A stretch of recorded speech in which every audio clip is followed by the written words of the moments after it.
She just wanted to kill people. It really is as simple as that. I was terrified, absolutely terrified. We were frantically making contact to say, you have a murderer and a murderer's accomplice in this vehicle, in your policing area right now, and you need to arrest them. In my 32 years' experience of policing the streets of West Mercia, I have never experienced anything like this. The girl that killed those people is not my daughter. My daughter's that nice 14-year-old that never came home. I remember distinctly feeling, oh my God, when is this going to stop?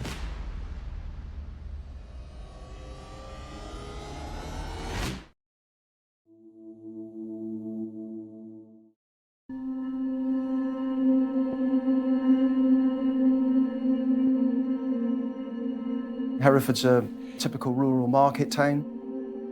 Very low levels of crime and disorder, very safe place, great for tourism, which made this particular incident so unusual and really stood out.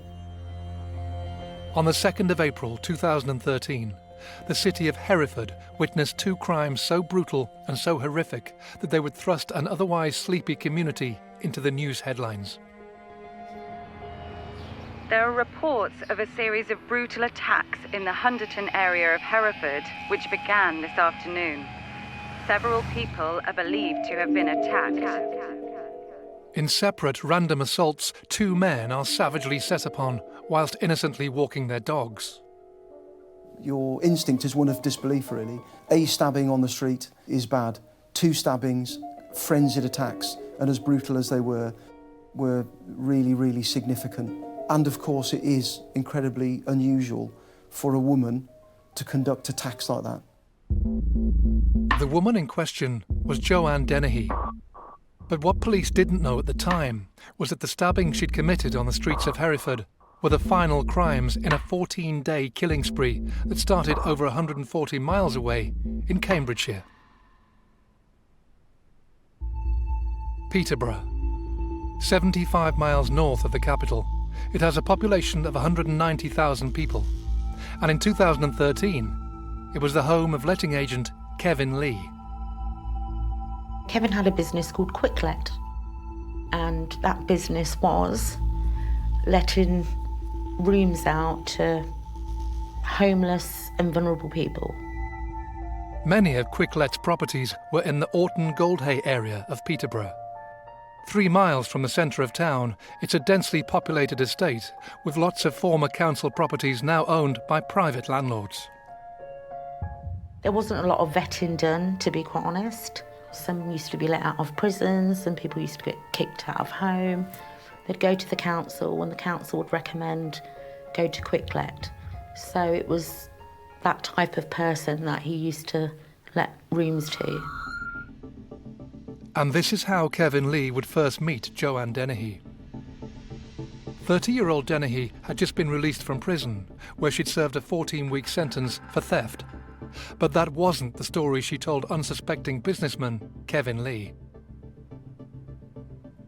She said that she'd come out of prison. She'd been in prison for 8 years because she'd murdered her father, because her father had raped her, which was a complete fabrication, and that she'd also burnt 2 people in a house fire and ran 2 people over in a car. So she'd killed a lot of people. Joanne Dennehy would later be recognised as a pathological liar with psychopathic tendencies. But at the time, Kevin Lee had no reason to doubt what he was being told. I just think because of his upbringing, like he was adopted, he just wanted to give people a chance in life. He said, oh, I just really want to help her. He may have seen an opportunity to help a person in need, but Lee also realised that along with her friend, 7'3" Gary Stretch, Dennehy could be the perfect person to help him when it came to handling troublesome tenants. Police would later discover that Kevin Lee was deeply attracted to Dennehy. In order to win her affections, he would allow her to live in one of his houses, rent-free, and would often buy her gifts. On one occasion, he even gave her the money to buy a car. She was given a free room to stay in and kept her housing benefit, and then just went along to the houses like a thug, just threatening people to move out. And I think Kev needed that kind of help because he was that desperate to get rid of people. On the 29th of March 2013, Lee had arranged to meet with Dennehy at one of his Peterborough properties. And when he failed to come home that night, his wife Christina instinctively knew something was wrong. I thought, something's not right. You know, it's not like Kevin not to return. And I called him, but his phone was off. So I was already a little bit suspicious, really. That night was just absolutely awful. Unable to find Kevin, Christina reported her husband's disappearance to the police. I was the senior investigating officer on call for major crime over the Easter weekend in 2013. I went to, as most forces do, a morning meeting to look at the threat, harm and risk ongoing incidents across the force. And an officer in Peterborough raised the issue of a missing from home called Kevin Lee. All of my instincts were saying this is a bad news story and it's going to unfold as a bad news story. Those concerns were confirmed later that day when police discovered the remains of Kevin's burnt-out car on a farm track in nearby Yaxley. When the police had told me they'd found a burnt-out car, I knew something sinister had happened. And then the next day, the detectives turned up to say that they'd found a body.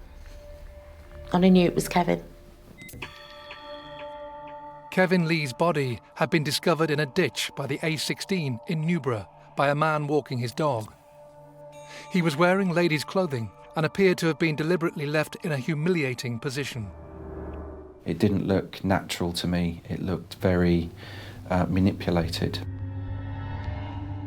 What I saw was a man's body laying on the edge of a drainage ditch in a farmer's field, wearing a black sequined dress that had been pulled up above the waist. The dress that Kevin was wearing had numerous holes in it that were quickly identified as having been made by a knife. He'd been stabbed 5 times in the chest, with the wounds penetrating both lungs and his heart. From that point, it was clear to me that we were now dealing with a murder investigation and something way more than misadventure or an accident. The ditch Kevin Lee's body was found in was in a remote area of the Fens, a factor that would make the investigation that would follow much harder for the attending detectives. I was standing in the middle of a field with no witnesses, no CCTV, no likely prospect of automatic number plate recognition or a mechanism to identify which vehicles had been in the vicinity. All of the traditional investigative methods were going to be stripped away from the early investigation very, very quickly. So I concluded fairly early on that the answer to this would probably lay in the association that people would have with Kevin in part and parcel of his daily life, or indeed a hidden segment of his life that perhaps his family were unaware of.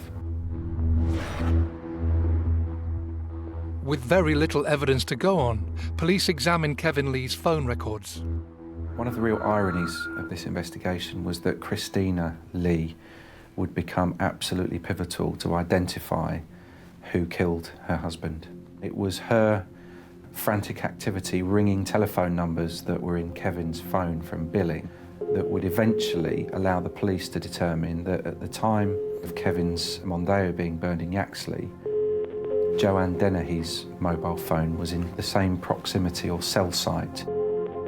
So the link between the burning car, Kevin being missing, and Joanne Dennehy being in proximity to the car when it was on fire put her as a suspect very early on into the investigation.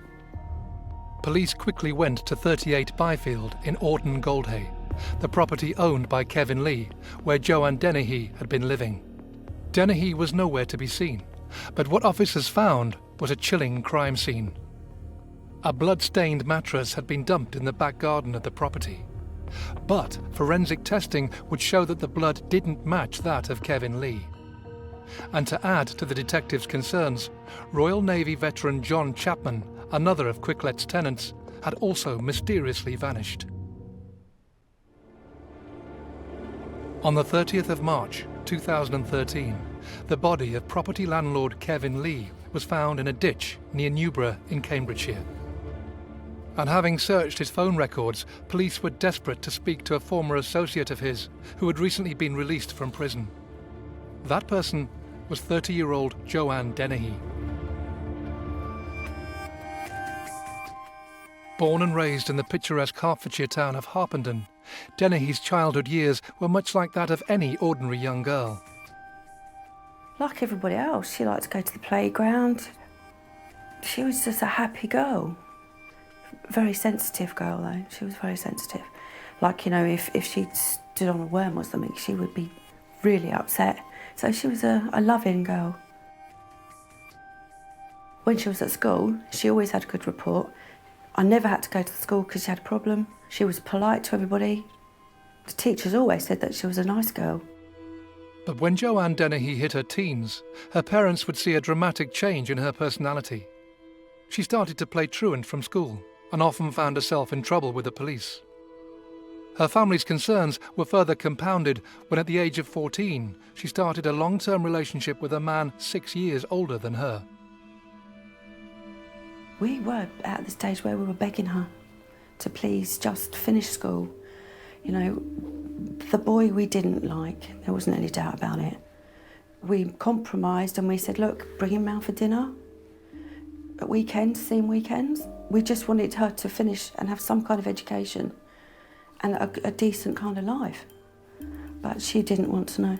She really didn't want to, and neither did he. It just escalated from there. Everybody says that a child has a bad period of time, you know, be unruly and whatever. So we just thought, well, that's it. She's going to leave home at 15, come back at 18, 20, and we thought, as long as she comes home with healthy and okay, and that, you know, then life will just go back to what it was. No, I always thought she'd come back. I did honestly think she would come back. Do you know, when people say that because she's not been in my life now for maybe 10, 15 years, but people would say to you, oh, how many children have you got? And I'd say 2. We have Maria and we have Joanna. And Maria's obviously been in the army, done all this. And they say, well, what about Joanna? And I say, she's a free spirit. She's out there wandering around somewhere. Because that's what I thought, you know, she was doing her own thing, and when she finally grew up, she would come home. But she never did come back to us.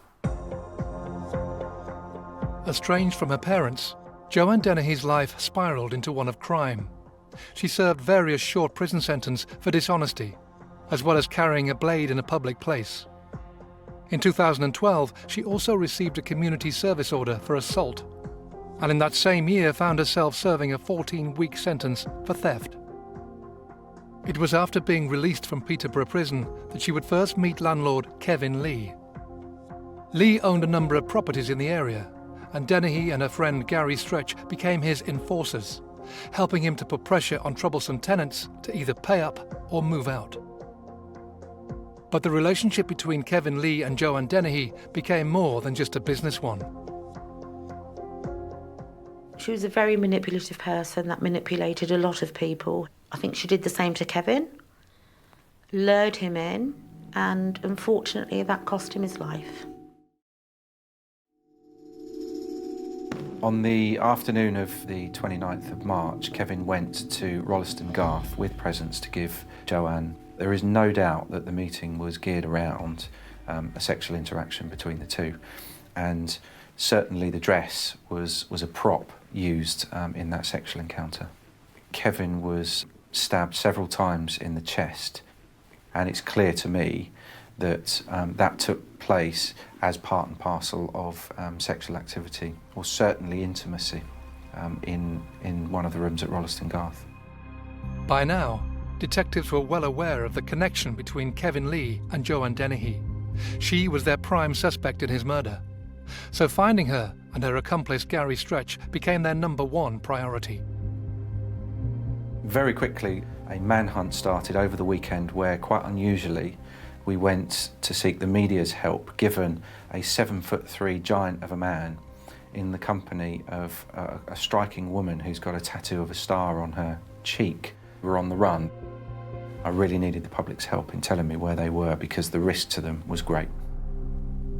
The significant line of inquiry that came out of the public appeal actually came from a police officer in Norfolk.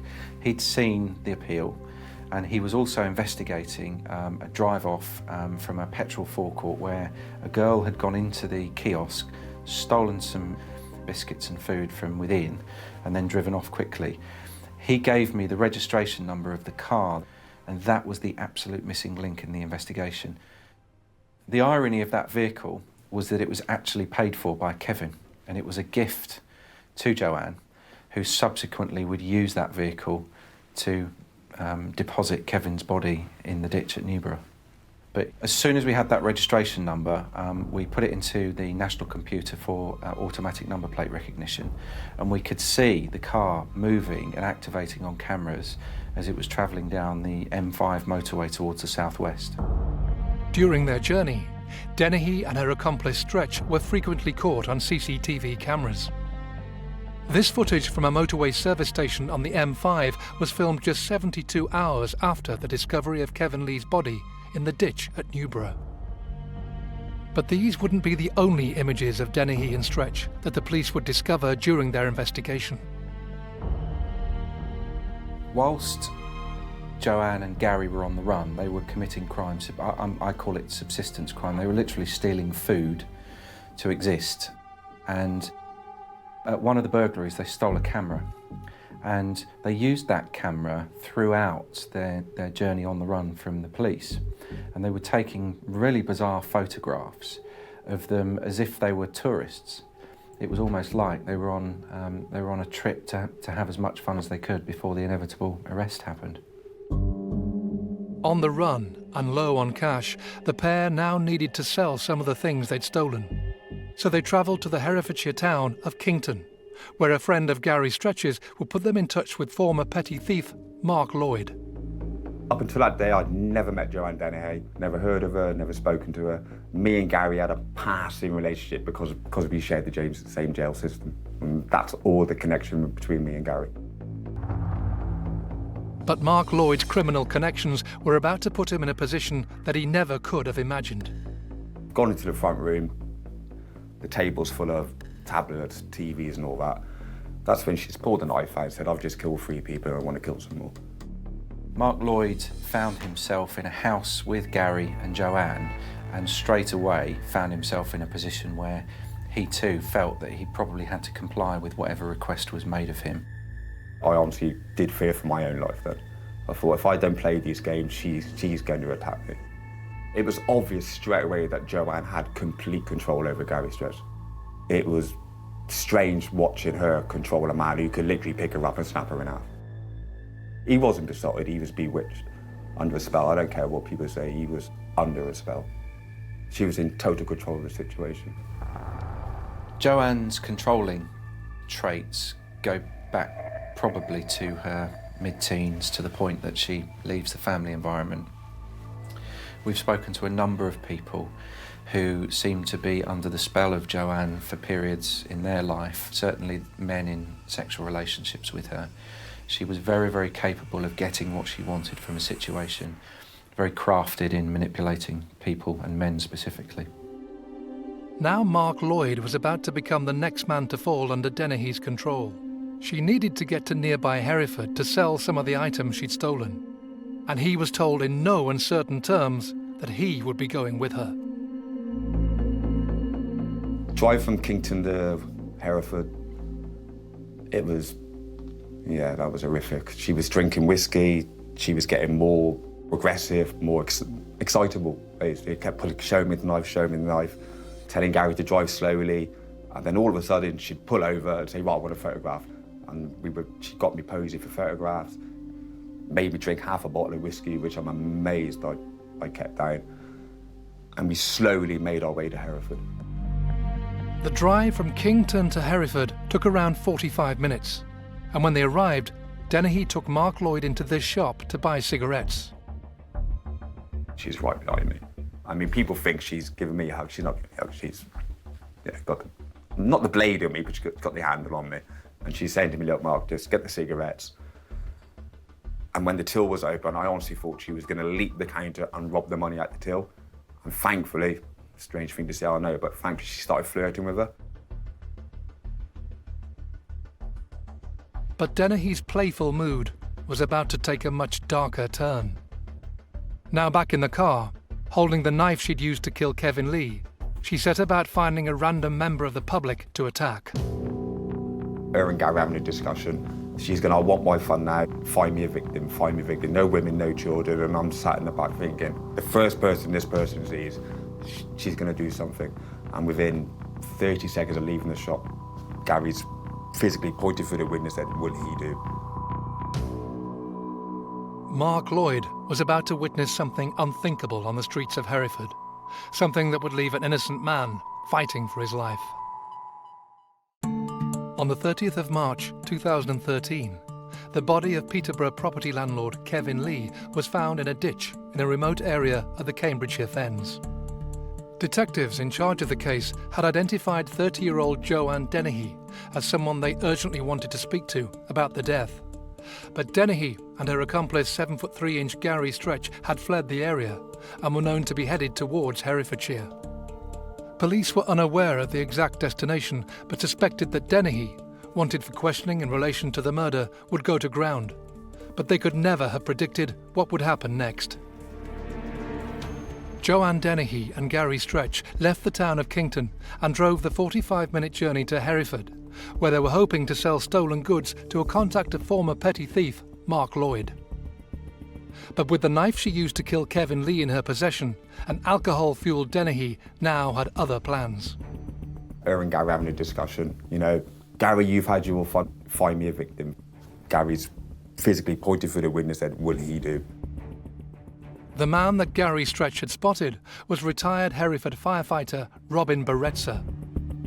Mr. Brezza was walking along a street in Hereford called Westphaling Street, actually walking towards his home address, taking his dog for a walk. An innocent man going about his daily business. And the actual attack took place on him not very far from his home address. He was attacked from behind.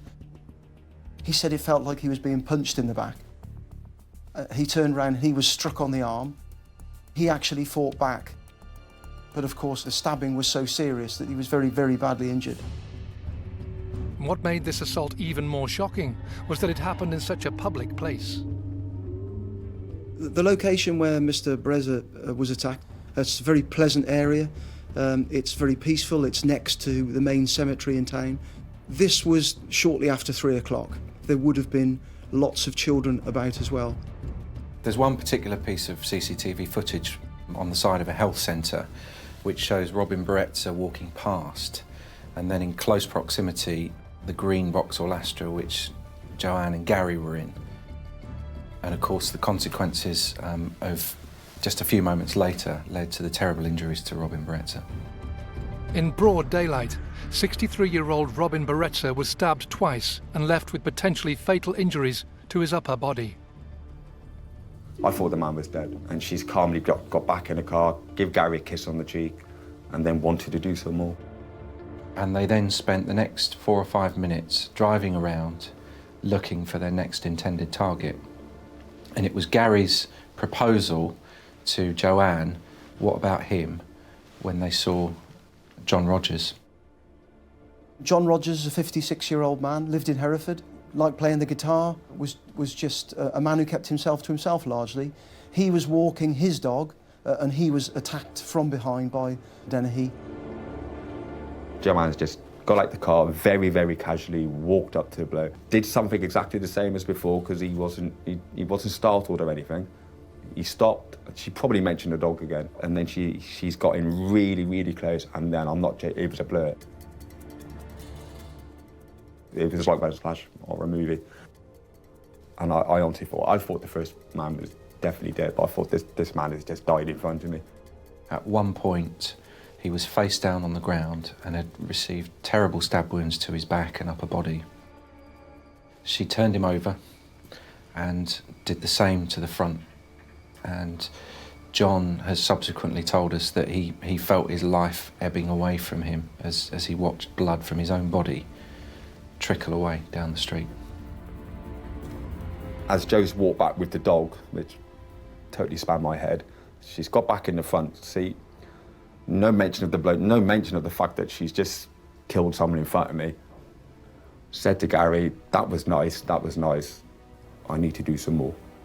As I'm looking past through the windscreen, the poor victim is like crawling, like literally on his hands and knees, and then he goes round the corner. 56-year-old John Rogers was stabbed more than 30 times in the back, chest and abdomen during a sustained attack that punctured both of his lungs and left him fighting for his life. Despite his significant injuries, he managed to crawl almost 100 yards to this path, where he would be helped by a passing member of the public. I've 32 years' experience of policing the streets of West Mercia, and I, in my former time as a detective, have been involved in a number of inquiries. These two attacks were the most brutal stabbing offences that I've ever been cited on or involved with in my service.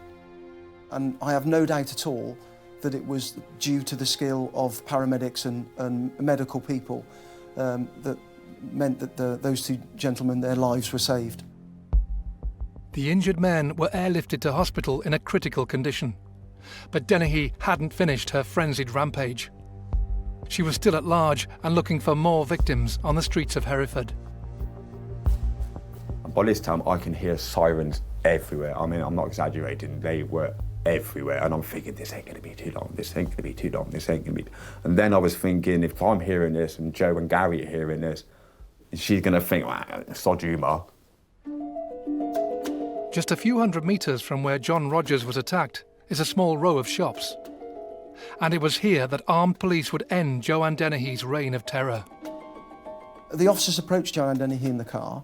She was still holding the weapon that she'd used to attack both men. She was later described by the officers as actually being very calm and very cooperative. She was arrested and brought back to the police station. If she and Gary had not been arrested when they were, I'm absolutely clear that the carnage would have continued. There is no doubt in my mind that the casualty list would have grown until she was stopped. With Dennehy now in police custody, her parents were informed of her whereabouts for the first time in almost 10 years. Well, I got a phone call from my wife, Kate, and said, I've got to speak to you face to face, and it's serious. Met the wife, and the wife said that our daughter had done a serious crime and they're not looking for anybody other than our daughter. And we just looked at each other and were devastated, didn't know what to do. You can't imagine that. There's no words to say it.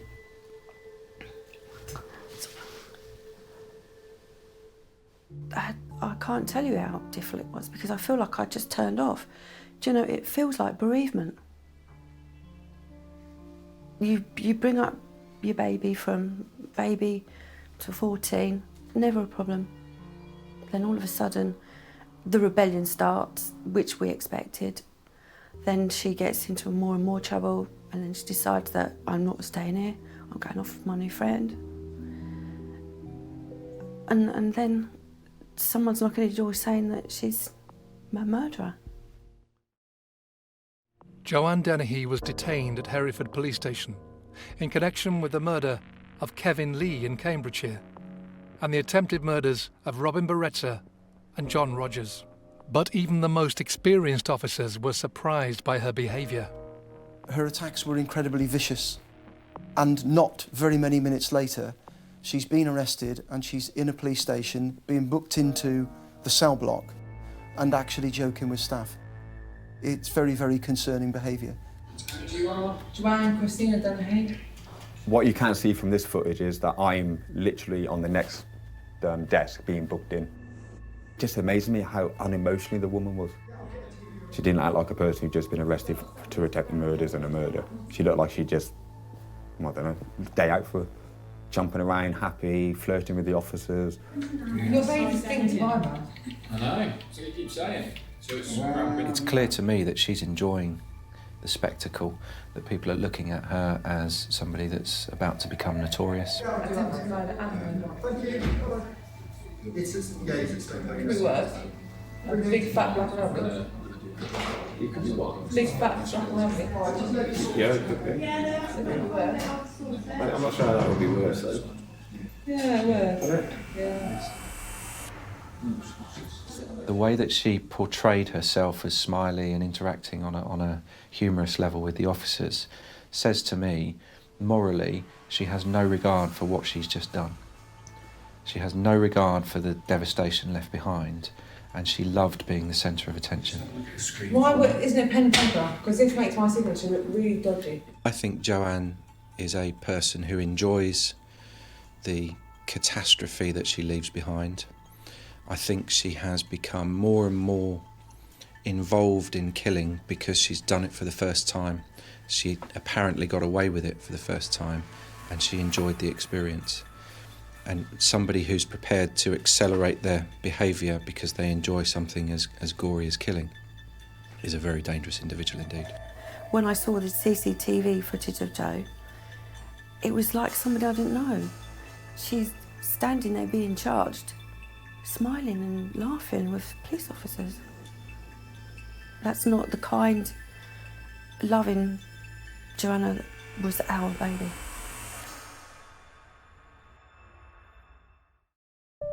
On the 2nd of April 2013, West Mercia police arrested violent criminal Joanne Dennehy for the brutal attempted murders of 2 unsuspecting members of the public who'd been viciously stabbed on the streets of Hereford while walking their dogs. Prior to her capture, Dennehy was already wanted for questioning by officers from the Major Crimes Unit in relation to the death of Peterborough property landlord Kevin Lee, whose body had been found dumped in a ditch 3 days earlier. An unrepentant Dennehy and her accomplice Gary Stretch were now safely locked away. But for the officer in charge of the investigation, the true extent of her crimes was only now about to be revealed. The day after Joanne had been arrested, I was in the major incident room with my investigating team, and the phone rang, and it was the control room. And the control room operator said to me, a body has been found in Thorney Dyke, just northeast of Peterborough. And I fully expected that to be the body of John Chapman. He'd been missing from the house that Joanne lived at, and couldn't account for his whereabouts at all, and there were some real concerns around his welfare. Almost immediately the phone rang again, and when I spoke to the operator in the control room, the conversation went along the lines of, "Are you aware of the body in the ditch at Thorney Dyke?" And I said, "Yes, I'd just taken a call." And the operator said, "There's 2 bodies in the ditch."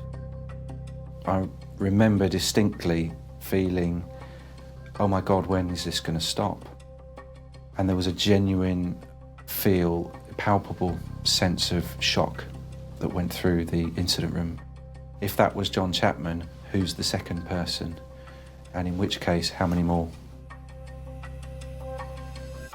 The first body the police identified in the ditch at Thorney Dyke was that of John Chapman, the man police had been looking for since he disappeared from the Orton Goldhay house he'd shared with Joanne Dennehy 5 days earlier. John Chapman was a really simple man with a simple lifestyle. Everybody talked about him with fondness. He was a drinker, he was a street drinker, he did nobody any harm. It's clear from the investigation that John Chapman was well acquainted with Joanne, and I suspect there may well have been a confrontation in that property that led to him being murdered in that house, in the very same house that Kevin Lee owned. He was killed in his bedroom, probably whilst he was incapacitated through his addiction to alcohol. He had a number of closely confined stab wounds in his chest, and subsequently the mattress that he was killed on was removed from his bedroom and dumped in the garden, no secret of the fact that it was heavily blood-stained.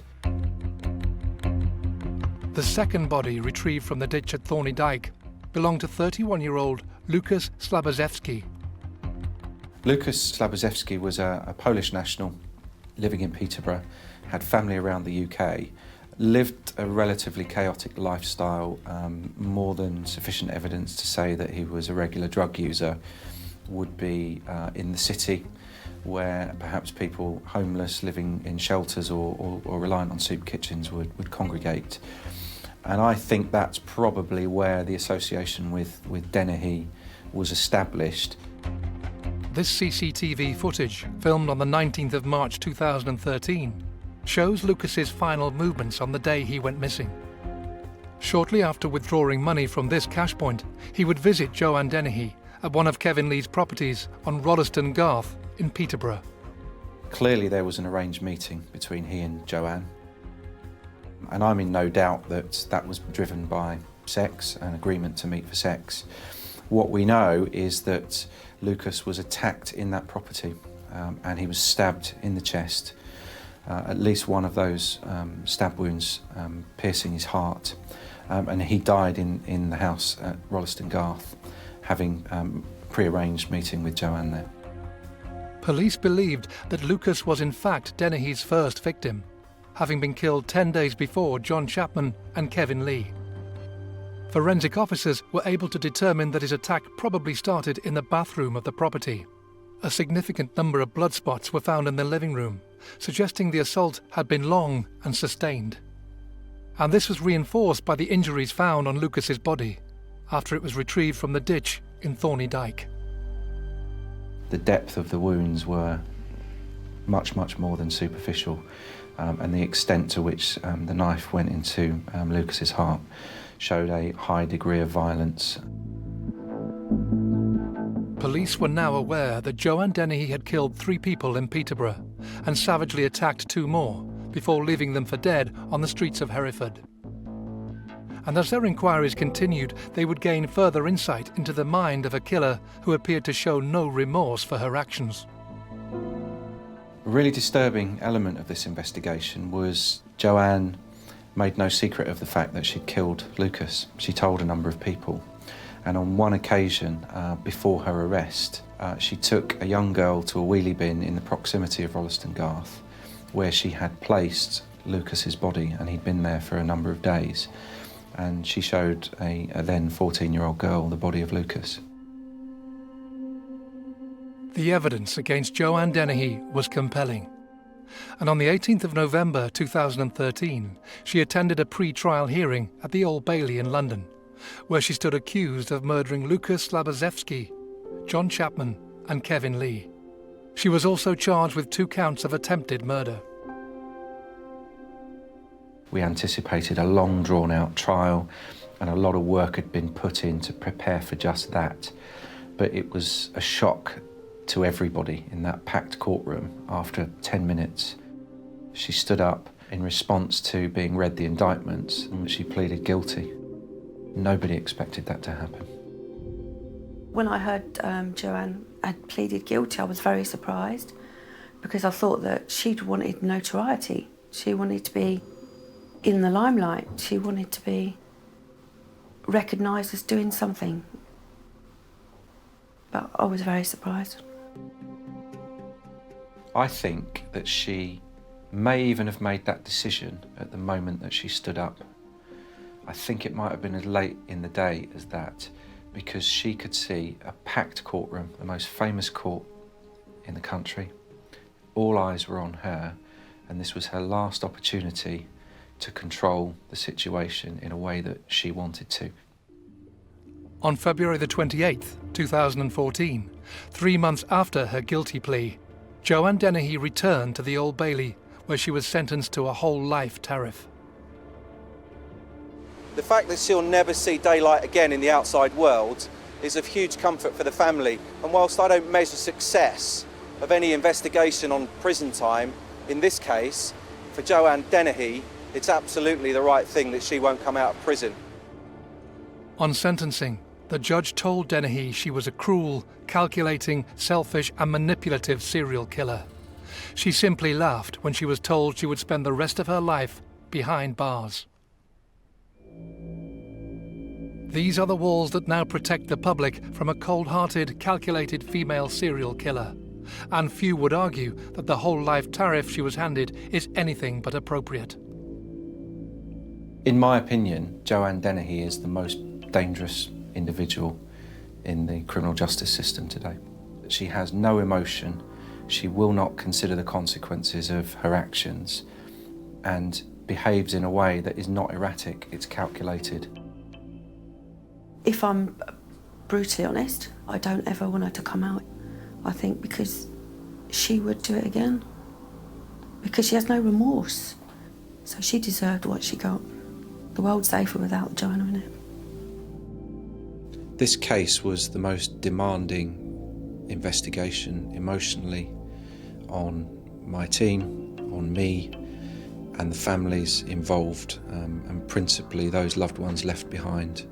I've never experienced the catastrophe in the numbers that the events were unfolding in any other investigation, and I suspect it will remain that way for the rest of my career.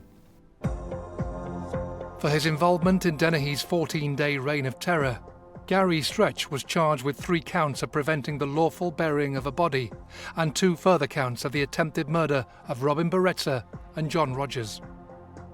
He was sentenced to life imprisonment, of which he must serve a minimum of 19 years.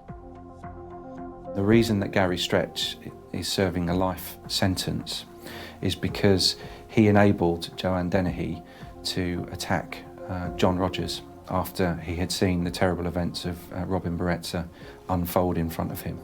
2 other men, Leslie Leighton and Robert Moore, were also charged with assisting Dennehy in moving the bodies of her victims in Peterborough and for perverting the course of justice. They received sentences of 14 and 3 years, respectively. Ex-con Mark Lloyd, who was in the car on the day of the Hereford attacks, was found to have no case to answer. But meeting with Joanne Dennehy has changed his life forever. She's destroyed my life, seriously. I was on the verge of getting a normal life. I was on the verge of getting a job. I'd left the bail hostel. I was no longer on probation. I had no outstanding warrants. I was clean for the first time since 1979. She's destroyed my life. That's the price I have to pay. That's the price I have to pay. I could be dead.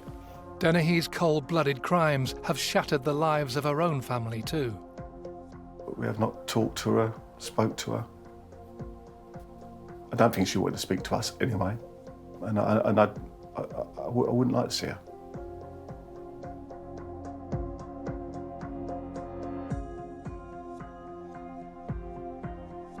To me, she doesn't exist anymore because she's destroyed people. So I would never want anything to do with her. Because she's not my Jo. The girl that killed those people is not my daughter. My daughter's that nice 14-year-old that never came home. Joanne Dennehy will continue to be a threat while she's in jail. She is the personality that will continue to manipulate. She will manipulate whatever environment she's in, and she will continue to be a threat to staff and other prisoners in jail for as long as she's alive. But the biggest loss of all will be suffered by the families of those that Joanne Dennehy callously killed during her 14-day reign of terror in the spring of 2013. I just wish she'd never walked in, and I just wish that Kevin had never given her the chance that he'd given everyone else, because there's always one bad apple. Unfortunately, Kevin made one mistake and it cost him his life.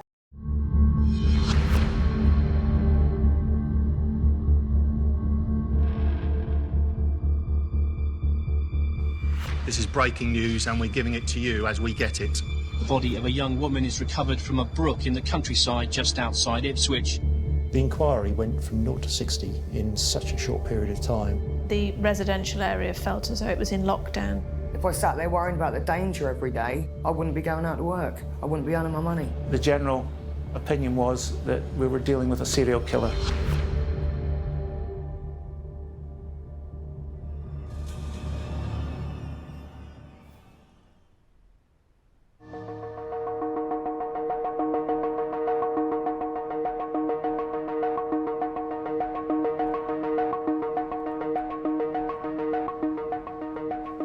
Suffolk in 2006 was one of the lowest crime rates in the country. One of the unusual things about Ipswich was it has suffered with on-street prostitution for a long number of years. Ipswich is a fairly large town. It has everything that any busy town would have. It has a football ground, a large mainline railway station, has a nice waterfront area. It's a population ranging between 120 and 130,000 people. So it's a fairly large town, and what goes with that is reasonable levels of criminality, crime that you would expect, no more, no less, and obviously from a policing perspective it had its challenges. There's always been prostitution in Ipswich, going back to the 1960s. Initially it started off around the port area, and then it moved to a more sort of commercial area, and then later on, and more recently, it moved into a residential area. As it changed over the decades, certainly into the 80s, it was a lot more organised. Ongoing police activity had perhaps displaced the issue. It moved from the dock area of Ipswich to the sort of football ground, and women were being sort of brought into Ipswich from other areas, particularly Nottingham and Norwich. Women were brought in by pimps. It wouldn't go so far as to say a blind eye was turned, but it wasn't one of the priorities of the town itself, although obviously from time to time residents did become fed up of having the girls on the streets and the problems that was causing for residents and their wives and daughters when they were going about their daily business. Women couldn't go out for fear of being accosted by curb crawlers. So for many years their lives were blighted. In 2006, between 30 and 40 women in Ipswich are regularly resorting to prostitution as a way of earning money, primarily to fund their drug habits. I was kind of bullied as a teenager in school and was placed in local authority care at 14. There were no boundaries and no consequences for my actions being in care.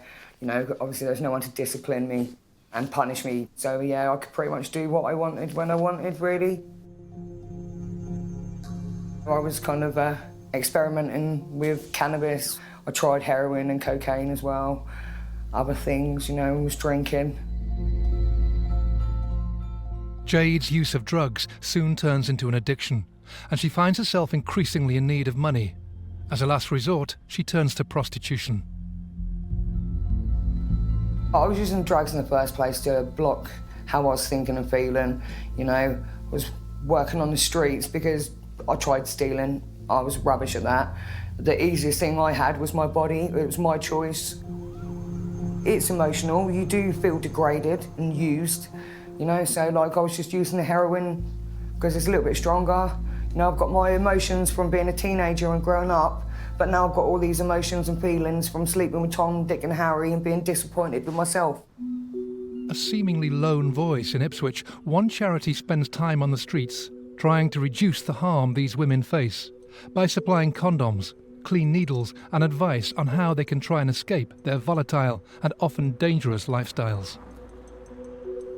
I Senior was started in 1998 with a view to looking at addiction, specifically drug addiction, and trying a new approach towards tackling it, i.e. a more holistic approach, which means looking at what's underpinning the addiction, not just dealing with the symptoms, and treating the person as a whole.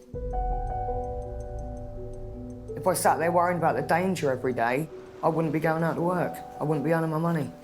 You know, so the danger, unfortunately, even though we know it's there, has to take a back seat to the addiction. On the 31st of October 2006, the fears often blocked out by these young women on the streets of Ipswich turned into a dark reality when 19-year-old Tanya Nicol is reported missing.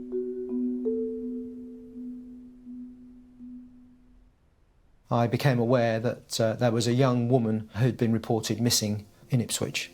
The young woman said she was going to go into town to see some friends, she was going to go on the bus, and she never turned up the next morning. Because Tanya was known to services, it was known that she'd gone missing quite quickly, and so that caused some questions to be asked and people to start to wonder what had happened to her. 19-year-old Tanya Nicol shared a home with her mother and younger brother. Her family tell the police that they have no idea that Tanya worked in the sex industry until she went missing. The officer trying to find Tanya found that she did arrive in town. Later on they found some CCTV from the area and they found that Tanya was in the area of Hamford Road. And that was one of the last sort of sightings of her. That was 11 o'clock on the 30th of October. It became obvious within a couple of days that the police were very concerned about her. So at that point, we started trying to get on board in terms of printing posters, saying, have you seen her, to put in shop windows, and obviously try and sort of garner the public to come forward if they'd seen anything. We continually asked the police if there was any developments. We continually asked what we could do to try and keep that profile reasonably high, as I'm sure other media probably did. I think the crux came when Gemma went missing. Gemma was a young lady born and brought up in Ipswich, as was Tanya. Left school, and I think she wanted to become a beautician. She got a job at an insurance company call centre, and at one point seemed like any other normal young woman. But she got involved with a boyfriend and into drugs. That seemed to then get a hold and get a grip on her. She lost her job, she was with her boyfriend, they had no money, and the only way it would seem that they could get enough money to fund their habits was basically for Gemma to go onto the streets. Her boyfriend was aware that Tanya was also missing, and he became so concerned he reported her missing. Well, I started to get worried because she wasn't replying to my text messages, and Gemma always replies to me and she didn't. Suffolk Constabulary alert the public about their concerns over the sudden disappearance of 25-year-old Gemma Adams. In Suffolk, because it's a low crime area, we generally know what's unusual, and to have two young women go missing working in the sex industry is unusual. That's why we were on the front foot and detectives were deployed quite early on to try and find these young women. We were concerned, but we thought, yes, the nature of the work, these people will turn up in a couple of days. They've been away with a punt or something, which wasn't unheard of in the past. So it was just a case of waiting and hopefully they'd turn up safe and sound. Tragically, the community's hopes were dashed when the authorities made a terrible discovery. Unfortunately, on the 2nd of December, a water bailiff who was responsible for the Belstead Brook River saw what he believed was the body of a white naked female. My editor was convinced at the time this was one of the two girls. A post-mortem examination was then conducted the next day, and it was during this examination that we were able to identify that this was indeed Gemma Adams. It's tough to know someone that you know quite well, who's a smart, intelligent young lady that just so happens upon drugs, is now not there anymore. Knocks you for six and really makes you worry about Tanya's safety.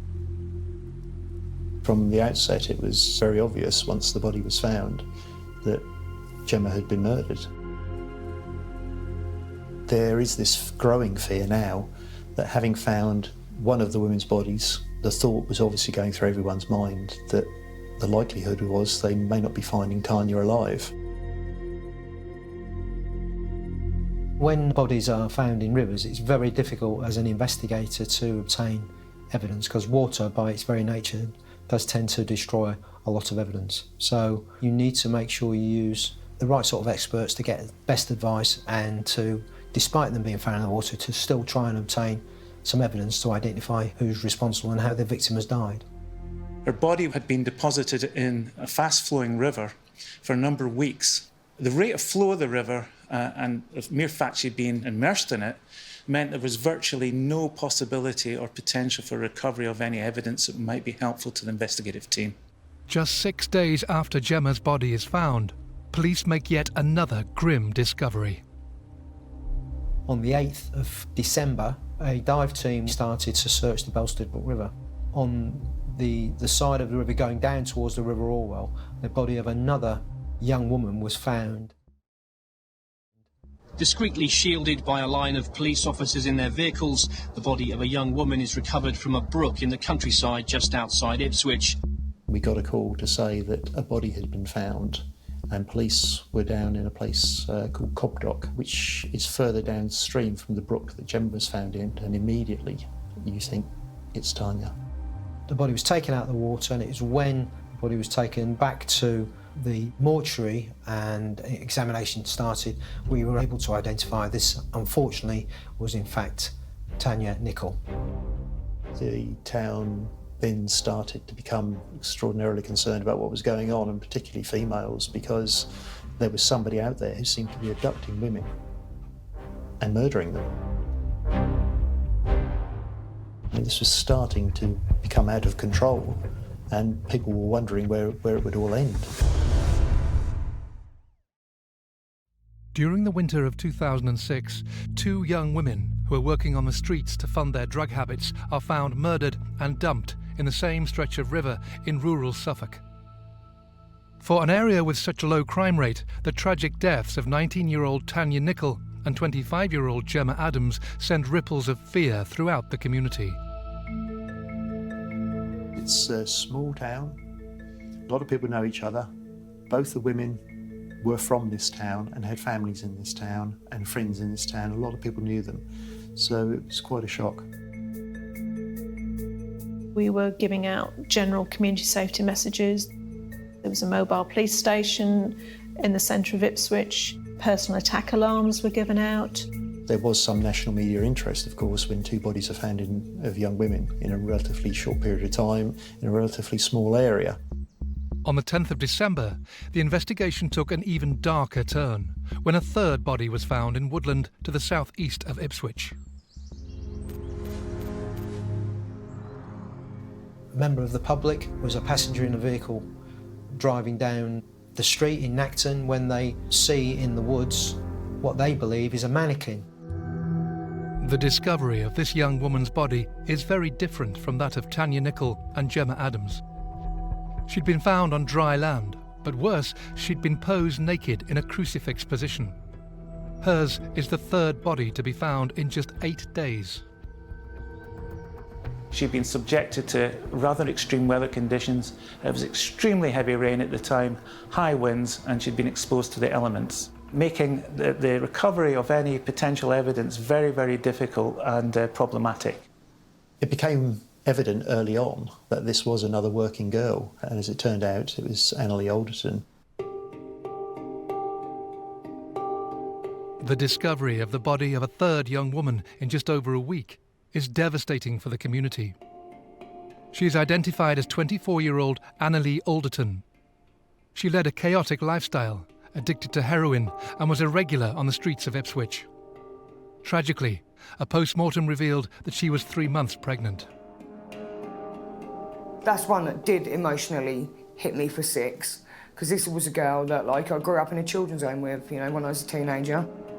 So to have someone you've been that close with, you know, growing up with, yeah, kind of takes it out of you, you know, and that's when you get the realisation that there's now 3 girls, you know. How many more is there going to be? What's going on here? Who is it? CCTV images capture Annalie Alderton's last known movements as she arrives into Ipswich by train, just days before she was found dead. So we knew she was in the red light area on the 3rd of December. That night, I remember speaking to other officers, and we were speculating, what are we in the middle of here? What's happening? I mean, we only have 7 murders on average a year. Now, we've got 3 young women who are involved in the sex industry, found dead. With 3 separate murder cases and Suffolk's biggest manhunt underway, the police are left with no option but to bring in help from other forces across the UK. Suffolk at that time had a force of about 1,300 officers, but we still needed more officers, because it's not just the detectives, it's all the other ancillary investigations one has to do. Can I just ask you if you've any of you know this girl? The house-to-house, the searching, the CCTV retrieval, staffing of the incident rooms. These investigations, even singularly, take a huge amount of resources. The residential area felt as though it was in lockdown, to be honest. Nobody could really move without going past a police car. You could tell that there weren't as many people on the streets, particularly women, after nightfall, and there was this palpable feeling of anxiety and fear and concern over what might happen next. From that Sunday evening, satellite vans, reporters from all the various news organisations all started to arrive in Suffolk and started to camp out on the various cordons at Nacton. The media was still keen to speak to people who were going out on the streets to work and the girls that were going out there, obviously driven by their lifestyle, driven by the craving for drugs. And a few of the girls still carried on going out to work the streets. One young woman who works on the streets and goes by the name of Kelly gives an interview to a news reporter where she reveals the reasons why, despite the fact a killer is on the loose, she is so desperate for money that she can't stop working. Why have you decided to come out tonight? Because I need the money. I need the money, you know. Despite the dangers? Well, that has made me a bit wary about getting into cars. You just don't know, it could be anyone. This interview, when I saw it, was quite disturbing, and it just showed in stark reality about how vulnerable these young women were, why they were doing it. They weren't doing it out of choice, they were doing it because of their circumstances, because they perhaps didn't have anywhere to live, they had got no money. We all had an addiction to feed and no way to do it. That's the reason why we're out there. There may be many different reasons why we started working out there, but we were all out there to fund our drug addiction. To try and help the women so that they didn't feel that they had to go out on the street, the drug and alcohol services were open in the evenings and at weekends. People were being fast-tracked into those services so that they could get methadone prescriptions rather than having to go out on the streets. The need was there, the girls were there, you know, danger or not. You know, of course you think about the danger and you wonder whether this is that the man that's like killing my friends. The teams I was supporting and managing were working really hard to try and protect the individuals, the women. And so when we heard that another person had gone missing, it was devastating. The latest young woman to disappear from the streets is 24-year-old Paula Clennell.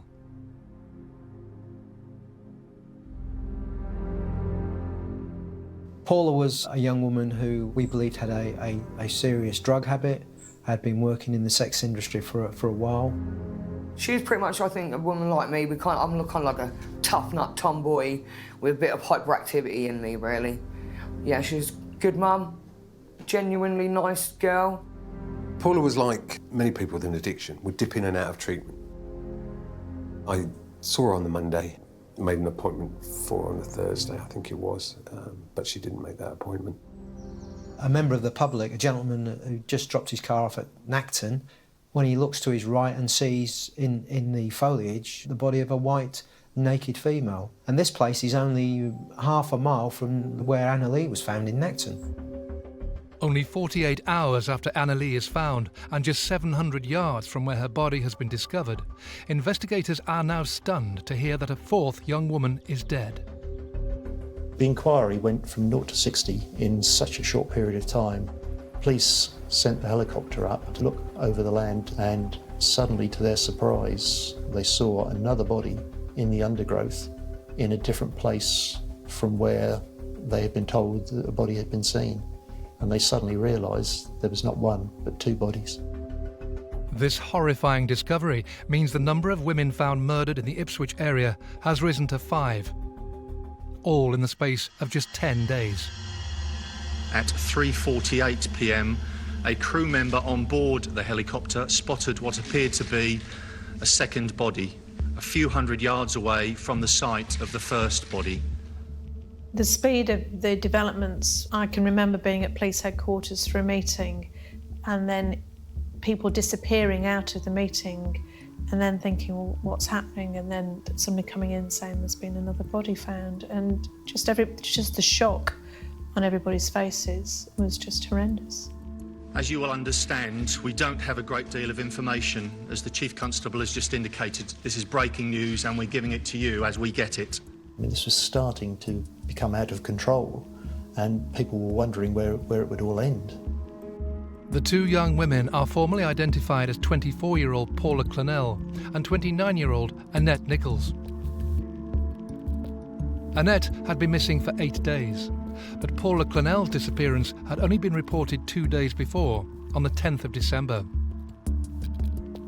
It is then revealed that she was the young woman who had given the television interview under the name of Kelly just days before. Now she's the latest victim of the so-called Suffolk Strangler.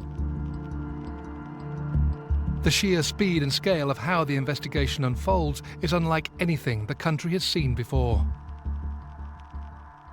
Whilst huge efforts go into the ongoing investigations, pressure mounts on the forensic teams to determine whether the latest discoveries offer any new clues as to the identity of whoever is responsible for the vicious killings. After the fifth young woman had been discovered, all the materials recovered from the crime scene were submitted to the laboratory for analysis. The laboratory was under intense pressure to try and analyse material, particularly DNA, in order to identify who may have been in contact with these women around the time of their death. For the first time, we really had the potential to identify the perpetrator of these crimes. Whilst inquiries continue at a pace into all 5 murders, one man's name keeps coming to the fore. Publicity had come out at a weekend in a Sunday newspaper. The man had given an interview and he said that he knew all the girls. He was sure that the police would be coming to question him. He was surprised he hadn't been arrested. This person had contacted the local newsroom and explained that he knew each of the women and felt there'd be material from himself on the women and he had no alibi for this. He put himself in a position where police were left with no alternative but to take him in and question him. The man who had deliberately put himself in the spotlight was local supermarket worker Tom Stevens. I think police believed they'd got their man and they were awaiting a DNA hit to come back from the laboratory. The investigative team at the laboratory worked all through the night to obtain a DNA profile, in fact, various DNA profiles from each of the women. And these were all found to match a single male who was identified as being present on the national DNA database. And when it came back, they were shocked and surprised to find out it was someone different. And when rumours of a new suspect began to circulate, there was panic on the streets of Ipswich's red light district. It was a huge shock. Clearly they trusted him and carried on seeing him. It was disgusting, you know, and awful to know that, like, that man touched me. During a 6-week period, 5 young, vulnerable women had been plucked from the streets of Ipswich under the cloak of darkness. They had been strangled, their bodies stripped and dumped in different locations in rural Suffolk. The 5th victim is named as 29-year-old Annette Nichols.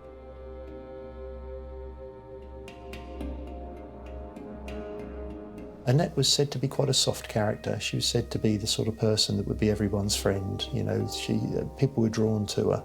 Again, a local young woman born and brought up in Ipswich and had a family and had her own problems domestically as well. Annette was probably one of the most beautiful women I've ever had the privilege to know in my life. She always did everything with a smile on her face. She was polite, well-mannered, intelligent, pretty, you know. She had this way of making you feel that you weren't a working girl or you weren't a drug addict, you know, you were Jade. On Monday the 18th of December 2006, Suffolk Constabulary makes a significant arrest. A local supermarket worker called Tom Stevens makes himself a suspect by giving a national newspaper a revealing interview into his connection to the dead women. But as forensic investigators work overtime in the hope of confirming the killer's true identity, they have a breakthrough in the form of a DNA sample which matches a profile on the national DNA database. To everyone's surprise, the hit does not match the DNA of Tom Stevens, but instead leads them to a 48-year-old forklift truck driver called Stephen Wright. This was a big moment for us. Positive evidence that Stephen Wright had had some contact with the bodies. For Jade, the shock of Stephen Wright's arrest was exacerbated by the sickening realisation that she'd actually met him before. It turns out that Steve Wright was my first ever client, the first ever night I'm out, and my first ever caution was Steve Wright. It was disgusting, you know, and awful to know that, like, that man touched me. Just because somebody's DNA is on somebody's body, there may be an innocent explanation. One has to find these things out. So it was decided he would be made a suspect and he would be arrested on the 19th of December. Steve Wright arrived in the back of a police custody van, a panel on the side window hiding him from view. As detectives set about compiling a case against Stephen Wright, the press clamour for more details about the alleged killer. Steve Wright was born into a military family. First job was in the catering industry, working in a pub or a hotel. He then subsequently went on to do various jobs, including working on cruise ships, and at one point worked on the QE2. He married twice. The first marriage didn't work out, and neither did the second marriage. He went into the pub trade and worked in pubs, ironically in the red light area in Norwich. He had a lot of interests, one of which was spending money. He couldn't hold on to money. It just went through his hands like water. He had gambling debts. At one point he was bankrupt. And in 2003, I think he was working in a Felixstowe bar and he stole £80 from the till. And he was arrested, charged and convicted. And obviously his DNA was taken. It's discovered that Stephen Wright had been living in a flat on London Road, right in the heart of Ipswich's red light district. When it was known that it was Steve Wright who lived in the residential area, who was well known to those individuals who he tragically murdered, it was a huge shock. Clearly they trusted him and carried on seeing him. He was taken to a police station in Suffolk where he was interviewed by specially trained officers with a solicitor present. We monitored these interviews. He was interviewed over a day and a half, nearly 2 days, and he managed to say no comment to all of the interviews. He made no statement whatsoever. We've got the last girl to go missing with your DNA and the one before with your DNA. Both on their naked bodies. How can that be? No comment. On the 21st of December 2006, just 3 weeks after the discovery of Gemma Adams, Stephen Wright is charged with the murders of all 5 women. After Steve Wright was charged, ordinary members of the public might think that's the end of the matter then, but we then have to prepare for a trial. And with this investigation being so large, 5 murders, so many people involved, so many statements taken. I mean, in an example, there was over 6,000 statements taken, thousands and thousands of documents which all have to be looked through, assessed, and you have to decide what's going to be evidence and what isn't going to be evidence. Despite 13,000 calls made by the public, there were no apparent witnesses to any of the 5 disappearances from the streets. So detectives turned to the town's CCTV cameras and a staggering 11,000 hours worth of footage. What this revealed was that at 1:39 a.m. on October the 31st, an automatic number plate recognition camera captured Stephen Wright's blue Ford Mondeo as it drove out of Ipswich along London Road. The camera also caught Stephen Wright behind the wheel, wearing a reflective jacket. Detectives are sure he was on his way to Copdock to hide the body of Tanya Nicol. A short time earlier, the same car was picked up on CCTV, cruising the red light district. Footage also shows Tanya Nicol getting into a car that resembles a blue Ford Mondeo. On the 3rd of December, the same night 24-year-old Annalie Alderton was reported missing, the blue Ford Mondeo was seen again in the red light district near the football ground. In the early hours of the following day, Stephen Wright's car is seen heading in the direction of Nacton, the very area where Annalie's body was later found. Along with the crucial CCTV footage, investigators also hope that forensic evidence could be the key to proving they had linked the right man to the gruesome killings. We were able to give the police a list of possible garments that may be sources for the fibres that were found in each of these women. These were taken back to the laboratory, and in fact, matches were confirmed with a number of Steve Wright's garments. In particular, fake fur fibres made from wood acrylic fibres, matching fibres found on Annette Nichols's body, were found in Steve Wright's car and on the inside sleeve of his high-vis jacket. In addition, whilst Steve Wright's car was being examined for the presence of any fibres, it was noticed that small flakes of blood were found from debris recovered from the back seat of his vehicle. This blood was found consequently to match the DNA profile of Paula Clennell.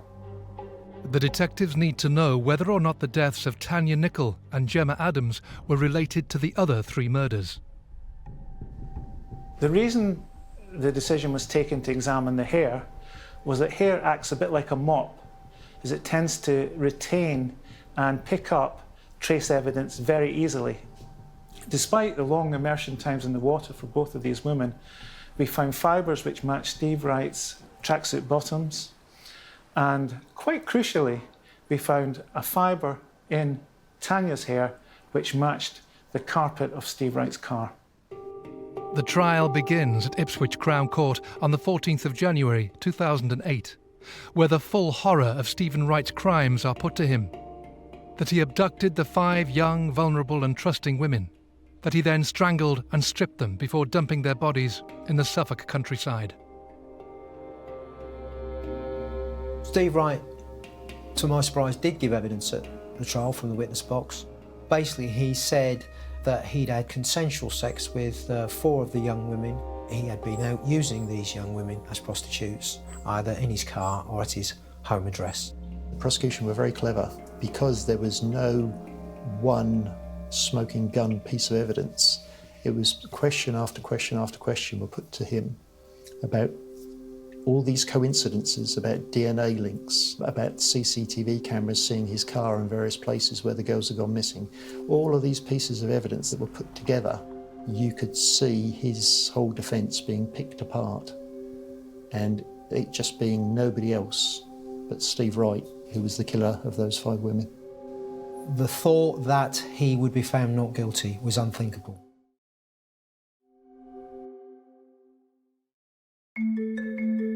In the winter of 2006, the biggest manhunt ever undertaken by Suffolk Constabulary culminates in the trial of Stephen Wright. Charged with the murders of Tanya Nicol, Gemma Adams, Annalie Alderton, Paula Clennell and Annette Nichols. Undetected by police for almost 2 months, he stands accused of abusing the trust of these women as he cruised the streets of the red light district looking for his next victim. On the 21st of February 2008, after a 5.5-week trial, the jury reaches a verdict. We walked to the court when we heard the jury had got a verdict. The thought that he would be found not guilty was unthinkable, because when you bear in mind how big this investigation had been, had we got it wrong, the consequences would have been terrible for the Suffolk Constabulary, the community in Suffolk, most important than the families. Stephen Wright was found guilty of all 5 murders by a unanimous verdict, the judge describing his actions as a targeted campaign of murder. After the guilty verdicts, Stephen Wright is given a whole life term, meaning he'll never be released from jail. It's quite odd when a big trial finishes, which has reached the national consciousness, because once it's finished and the verdict is brought in and the sentence is handed out, then all of a sudden everything's back to normal again. And the circus, for want of a better phrase, media-wise, moves on elsewhere, and locally, you're still here. As the dust settled on the case and Ipswich tried to return to normal, the police, the City Council and other agencies started to look at what lessons could be learned from the tragic events of 2006. This was probably the biggest incident that had affected Ipswich, probably affected Suffolk. The reputation of the town and the county was at stake here. So what were we going to do to make sure this never happened again? And what were we going to do to bring back the reputation of the county and the town? If there's anything good that came out of this investigation, these terrible circumstances, it was that the constabulary, with other agencies, was then proactive in trying to make sure something like this never happened again. I think at the time there was a sea change in the way that people viewed women who worked on the streets and worked in the sex industry. Certainly in Ipswich, I think there was. At that time, I was the superintendent in charge of Ipswich, and I was given the task from the Joint Agency Strategic Group to look at ways in which we could remove prostitution from the streets of Ipswich. We set a strategy that had 5 years to achieve the aim of removing prostitution from Ipswich. It was clearly going to be a hugely challenging target. I'm not sure that anywhere else had done this in the UK, but we wanted to challenge the view that it went on everywhere, didn't happen in every town in England, so why should it continue to occur in Ipswich? All of the agencies realised that they needed to work together for the sake of those individuals and their families. We had to make a change and do something different and really tackle street prostitution in Ipswich so that we didn't let those women die in vain. The first task was to determine the number of women actively engaged in sex work throughout the city. Originally, it was thought there were dozens of girls working on the streets, but the police investigation reveals there were more than 100. These women were incredibly vulnerable across all areas of their life, lived very chaotic lifestyles. We knew that by continually enforcing the law against the women who were working on the streets, that didn't work. So we needed to think very differently. Walking the streets, obviously you would get cautioned for soliciting. If you got a certain amount of cautions, you'd then get arrested and fined by the courts. But if I got a fine, you know, that's money I then have to go back out on the streets to earn, you know, and then I could probably get another caution, get another fine.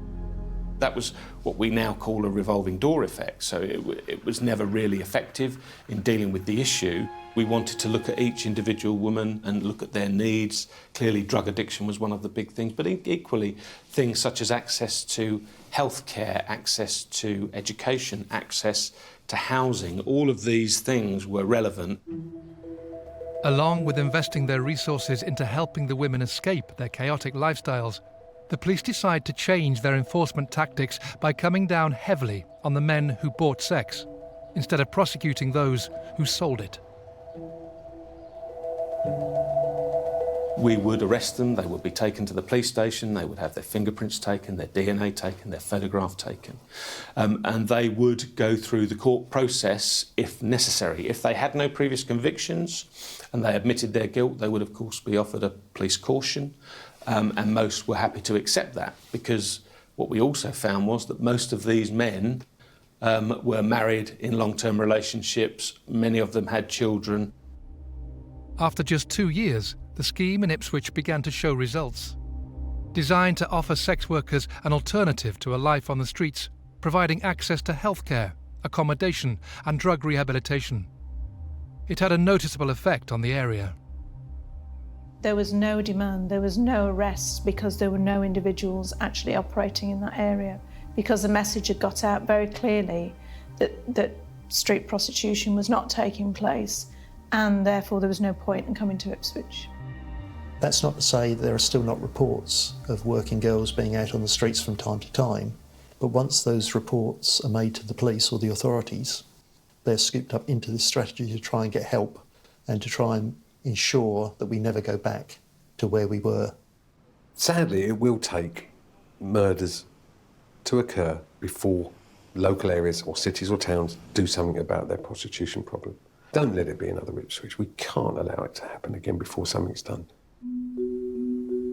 Throughout the country, a number of councils have tried various methods to tackle the issue. In Leeds, they've taken what is called the managed approach, which is the first of its kind in the UK, and the closest we've come to decriminalising street prostitution. Working in partnership with the City Council, the police and charities such as Basis Yorkshire, support workers like Emily Turner help sex workers with their safety and well-being. The managed approach started as a pilot in 2014 in October, and that pilot ran for a year. Within this designated area, the laws surrounding soliciting and curb crawling are relaxed between the hours of 8 p.m. and 6 a.m, although business is not allowed to take place here. Before we had the managed approach, women would be all over the place. They would be in the residential area and in the industrial area, which would cause problems with the residents because no one would want to have sex work happening in their backyard or next to where they were living with their children. So since we've had the managed approach, we've moved all of the women away from the residential area and to the more industrial area. We know where they are, they're visible, they're not scared of the police, they'll report to the police. We don't inherently see sex work as harmful, just like we don't see buyers of sex as harmful. It's individuals that are harmful, and that needs to be dealt with by the law. Women are 18 times more likely to be murdered if they enter the sex industry, and opinions are divided over how best to protect them from danger. There are clearly very, very strong views around decriminalisation issue, decriminalising women, decriminalising the men. People put a very strong argument to say that that is the only way to make it safe. I think if you continue to allow prostitution, decriminalise all the legislation around it, you will make it a haven for pimps and traffickers to continue to exploit women, to traffic women into a country where the demand is high.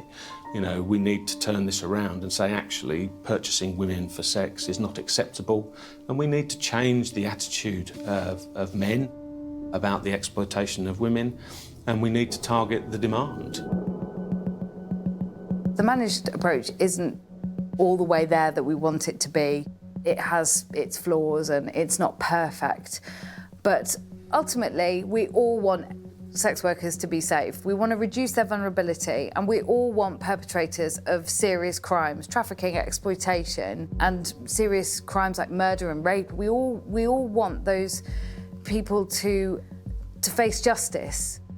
We've proved categorically that you can do something about it. It is hard, it's challenging, you've got to have patience, certainly compassion, certainly one or two local champions and resources in place for it to occur, but it can be done. I think what this investigation showed was that there was a lot of empathy for those women who found themselves, for whatever reason, working out on the streets of Ipswich. And I think the way the murder investigation was run and the way it was continually being personalised, that these women were always named. You know, they had a life too, and they needed to be treated with dignity and respect. When I'm doing positive things in my recovery, I look up and I say, there you go, girlies. I talk to them sometimes. And I like to think when I'm doing positive things that they're proud of me. So, like, I'll do stuff like this. I will talk to people.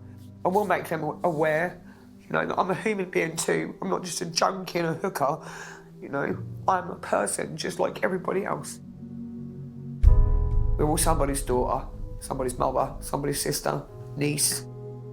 I kind of look at them and think about them when I'm doing positive stuff, you know. I don't like to dwell on all the memories and that, you know. I have them in here and that's where they're going to stay.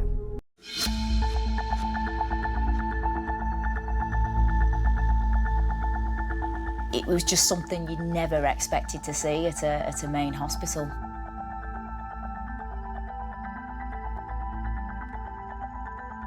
This was a murder mystery like no other. Police admit whoever did this could still be working on the wards. He didn't care who he harmed. He didn't care who did the harming. But I didn't make it to the sink. I fell on the bed. My breathing was terrible. It's very difficult to explain how a human being can get to that kind of level.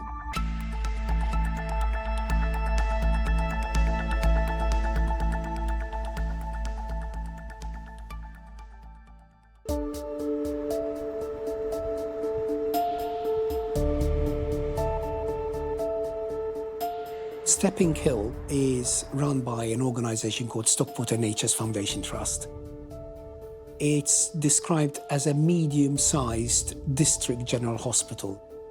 It's got about 800 beds.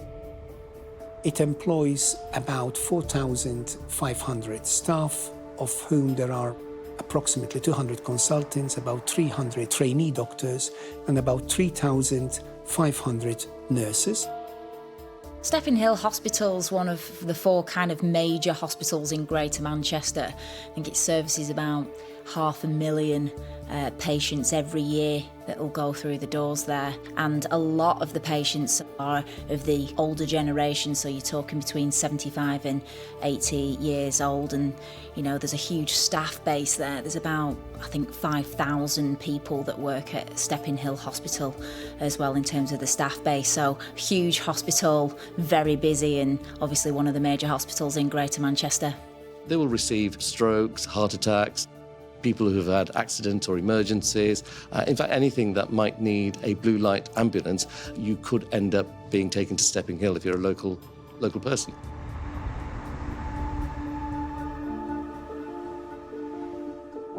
On the 27th of June 2011, 68-year-old Josephine Walsh was due to be discharged from Ward A3 of Stepping Hill Hospital after receiving treatment for chronic obstructive pulmonary disease.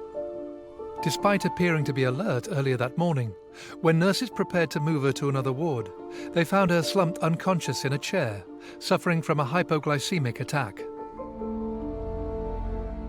The symptoms of a hypoglycemic attack, in the first instance, they can be quite mild. They can range from just feeling slightly hungry and anxious to then feeling sweaty and shaky and just feeling kind of unwell.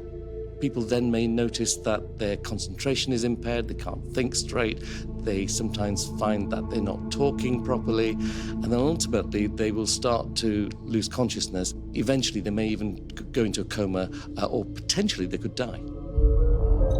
After receiving glucose treatment for 2 apparently random hypoglycemic attacks, Josephine's condition started to improve.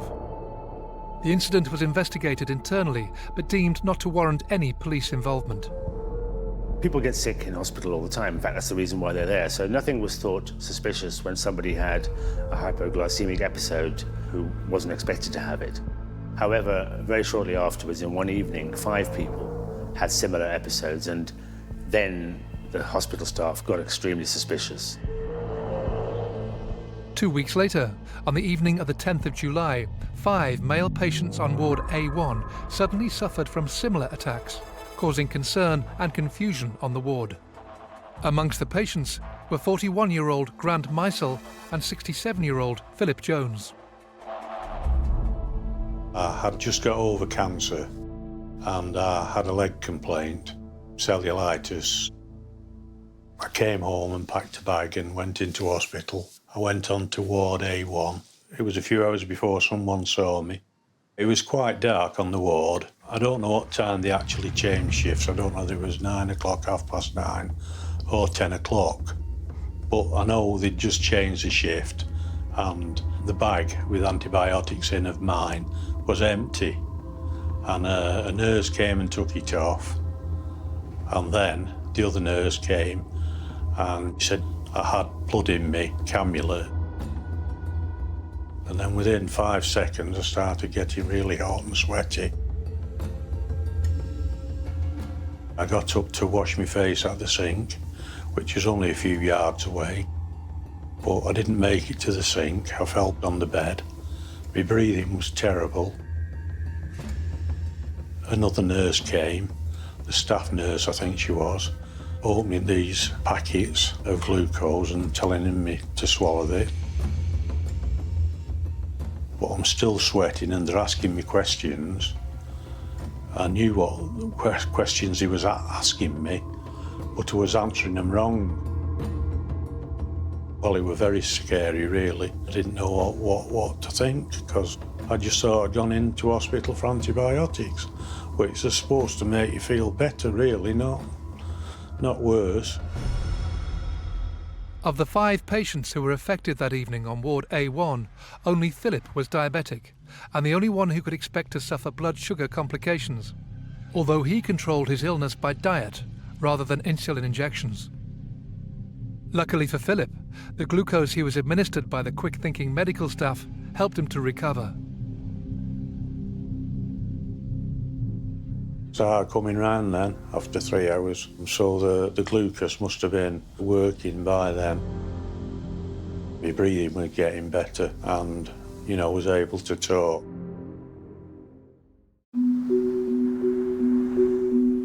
The same evening that Philip was treated by medical staff, 41-year-old Grant Meisel was admitted to Stepping Hill Hospital to have his breathing monitored.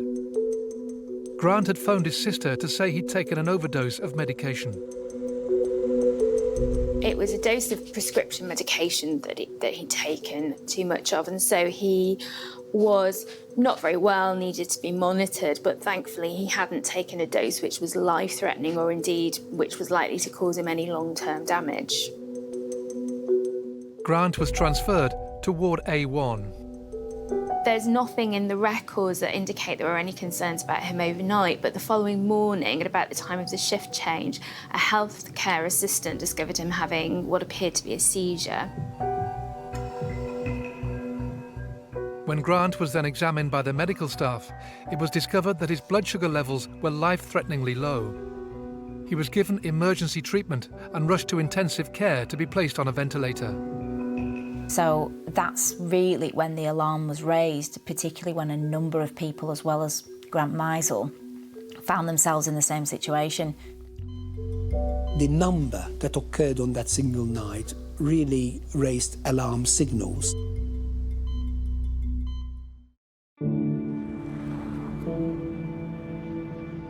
On July the 11th, 2011, the evening after a worrying spate of hypoglycemic attacks at Stepping Hill Hospital, suspicions that something untoward was happening were realised when a nurse on Ward A3 noticed that a saline ampoule she was about to administer to a patient appeared foamy rather than clear. I received a call from the Deputy Medical Director to tell me that they have identified a potential contaminant in a saline ampoule. When they went into the treatment room and they were picking up ampoules, they discovered that some of them were leaking some fluid that appeared to have a fruity smell, and that was clearly a contaminant. In total, 45 ampoules were found, which had been punctured with a hypodermic syringe, 19 of which had been contaminated. All of these were ready to be administered to patients. The whole country were concerned about whether or not, for example, is every saline drip in the whole country contaminated? Because was it done at the factory rather than happening at the hospital? So hospitals around the country were looking at their saline supplies to ensure that they hadn't been contaminated. With this concern, doctors looked carefully at the recent deaths of 3 patients. 71-year-old Arnold Lancaster, 44-year-old mother of 2, Tracy Arden, and 83-year-old Derek Weaver. In total, there were over 20 patients in 3 wards affected over a period of just 4 weeks. Staff at the hospital decided to contact Greater Manchester Police.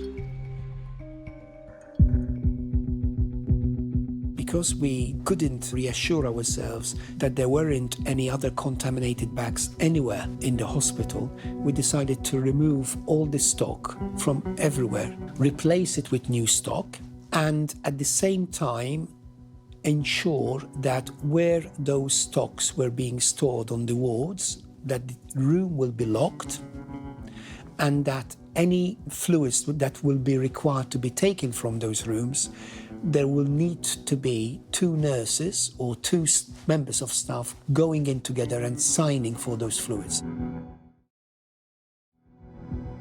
Greater Manchester Police were very much aware that they were dealing with a criminal matter rather than just simply a health matter. Of course, prosecutors weren't involved at that stage. This was simply about containing the situation, understanding what had happened, and trying to prevent further harm occurring. Very quickly, they identified all of the individuals that had saline drips, and so examination of the drips that they had been given found that they had been contaminated with insulin rather than just simply saline liquid. And so then we knew that we were dealing with a criminal matter. With investigators now certain that the victims had been poisoned with insulin, Greater Manchester Police began the hugely complex task of finding the person responsible. You had about 700 staff working on any one time. You would have had people coming in and out, including patients, and you had visitors. In a hospital of the size of Stepping Hill, there were a number of places where drips were kept, where medication was kept. All of them pretty much were insecure. It is as busy as a shopping centre. And therefore, it's pretty impossible to try and identify any one person that might be responsible for anything criminal. Although we didn't know at that point in time whether the criminal act was committed by either a member of staff or by a visitor, we didn't know, but you still feel angry that someone decided in his warped mind or her warped mind to do something so cruel and so despicable as this.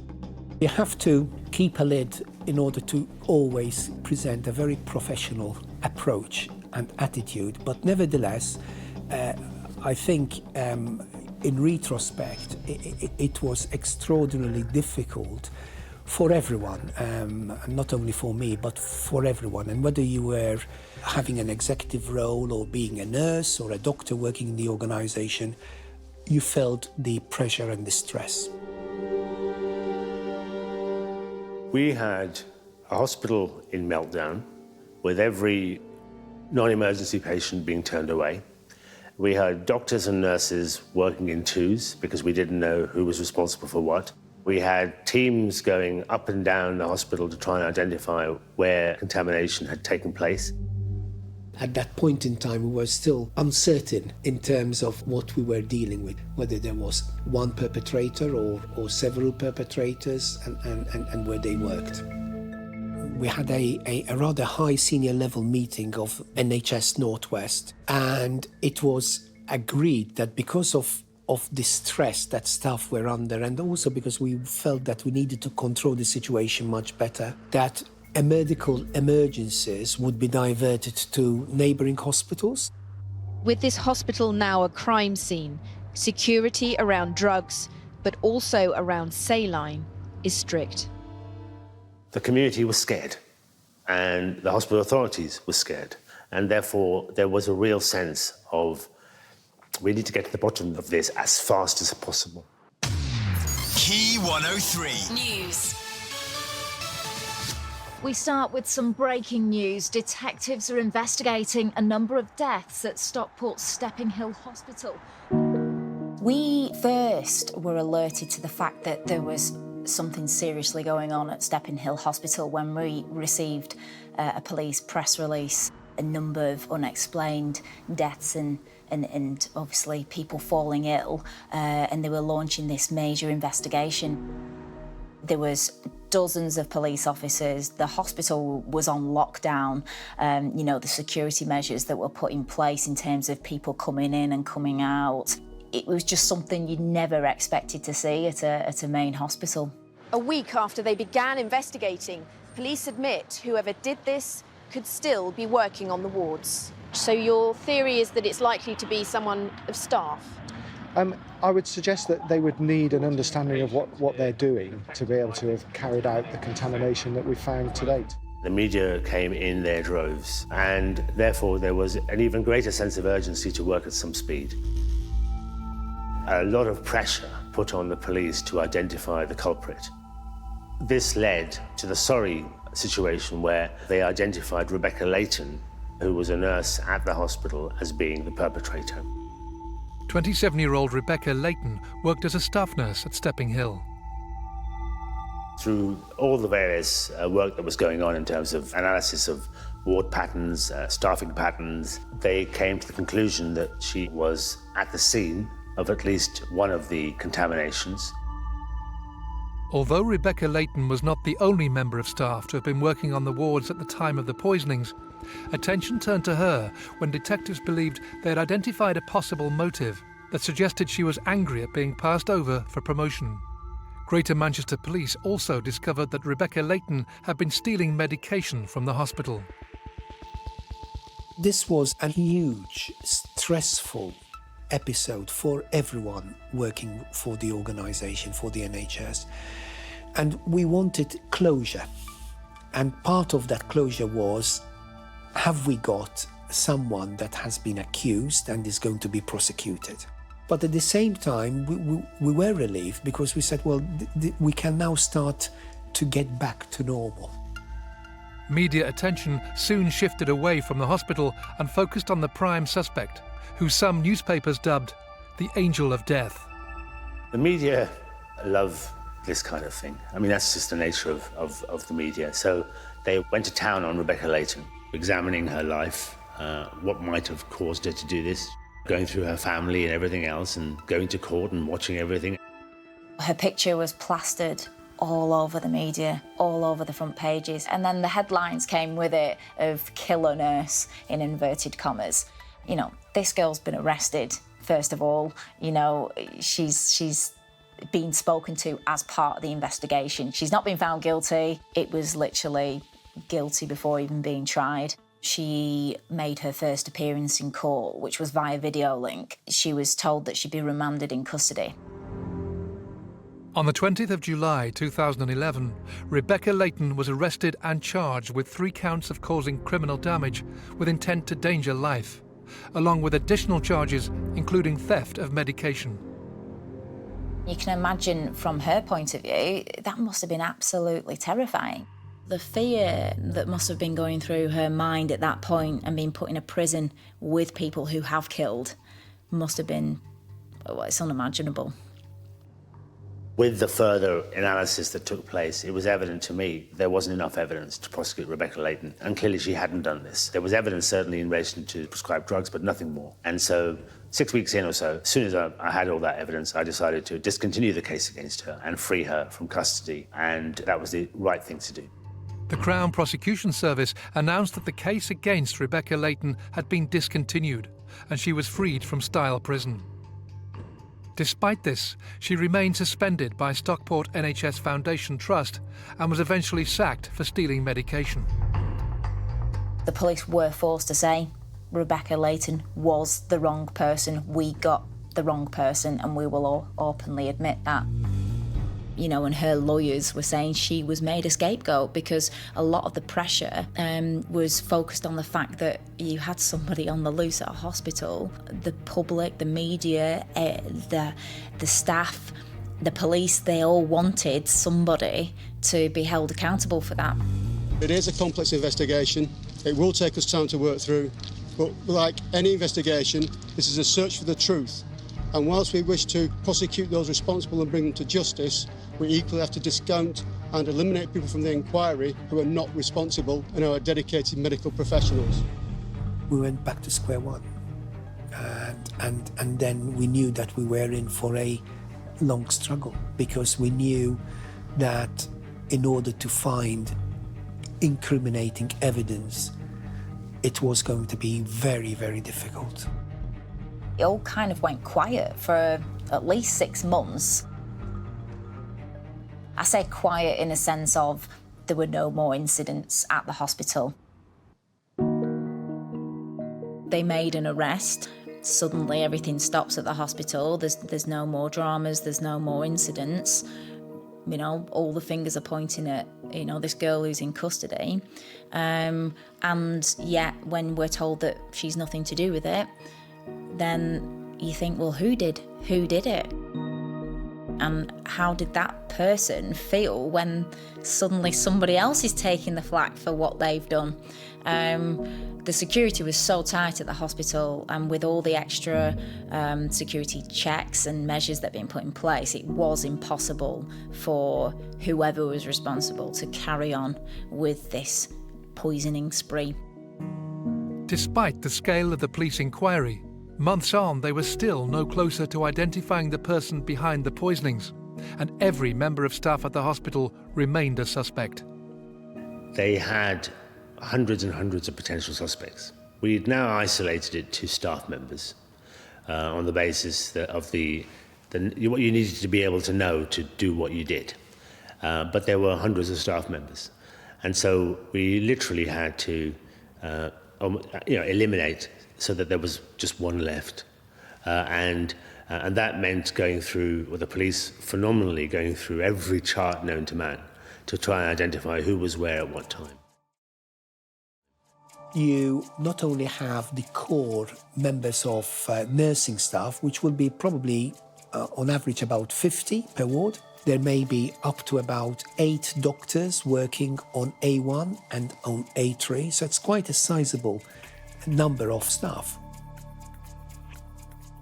When we're talking about potentially 700 people, including visitors and everybody else, I can't begin to imagine how complicated it was and how urgent it was that this was dealt with. 6 months after the poisonings began, police received news of a possible breakthrough in the investigation. The person that was carrying out these poisonings and these sinister acts struck again, or so it seemed.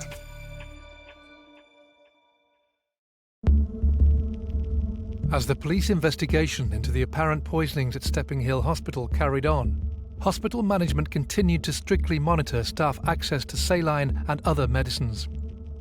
But 6 months on from the first suspicious death at the hospital, and with security tightened, it appeared the perpetrator had moved away from poisoning when staff alerted police to medical records they believed had been altered. I was required to go urgently to A3. I was shown prescription charts, which are charts that we use in order to prescribe medication, and then nurses use to administer the medication. And when we looked at the medication, it was clear that some of the dosages were altered. The person responsible had understood that no longer was it possible for the contamination of saline drips to be affected, and that would mean that that particular avenue of harming people was no longer available. So the perpetrator then chose a different tack, and namely fabricating and adding things to patient records, which would mean that they would receive fatal doses of medication that clearly they didn't deserve to, or didn't receive, or shouldn't receive. Just to give you an example, a patient was being prescribed prednisolone, 30 milligrams a day, which is a drug that we use to reduce inflammation. But the 30 was converted into an 80. Similarly, another drug that we normally use as treatment for heart attacks, the dose of 1.5 was changed to 7.5. Now, the reason why we felt that these were clearly altered intentionally is because these dosages were either too high or excessive and never used. The reason why that was so critical was because we were able to locate when that happened. So we were able to tie a certain group of staff to that event. And because it occurred during the night, the net was getting narrower and narrower. Having whittled down the number of staff members who could have tampered with patients' notes, detectives were now able to determine whether any of these suspects could also have been behind the act of poisoning patients' saline bags the previous year. This was a murder mystery like no other. When you've got so many suspects, 700 staff members who could capably carry out this act, we had to eliminate them one by one. We had tens of thousands of hours of CCTV, and the police, having scoured that, were able to identify who was going where, at what time, and we could see individuals that we could therefore quickly eliminate, because they were certainly nowhere near the individuals that had been given the drips or when the drips had been contaminated. But it then enabled us to focus on one man. All of a sudden, in January, we're alerted to the fact that somebody has been arrested. A 46-year-old male nurse has been arrested on suspicion of tampering with medical records. On the 5th of January 2012, police arrested Filipino nurse Victorino Chua in connection with the unlawful altering of medical records. His home was searched, and he was questioned by detectives investigating the poisonings at Stepping Hill Hospital the previous summer. In order to maintain public confidence, you had to get it right second time.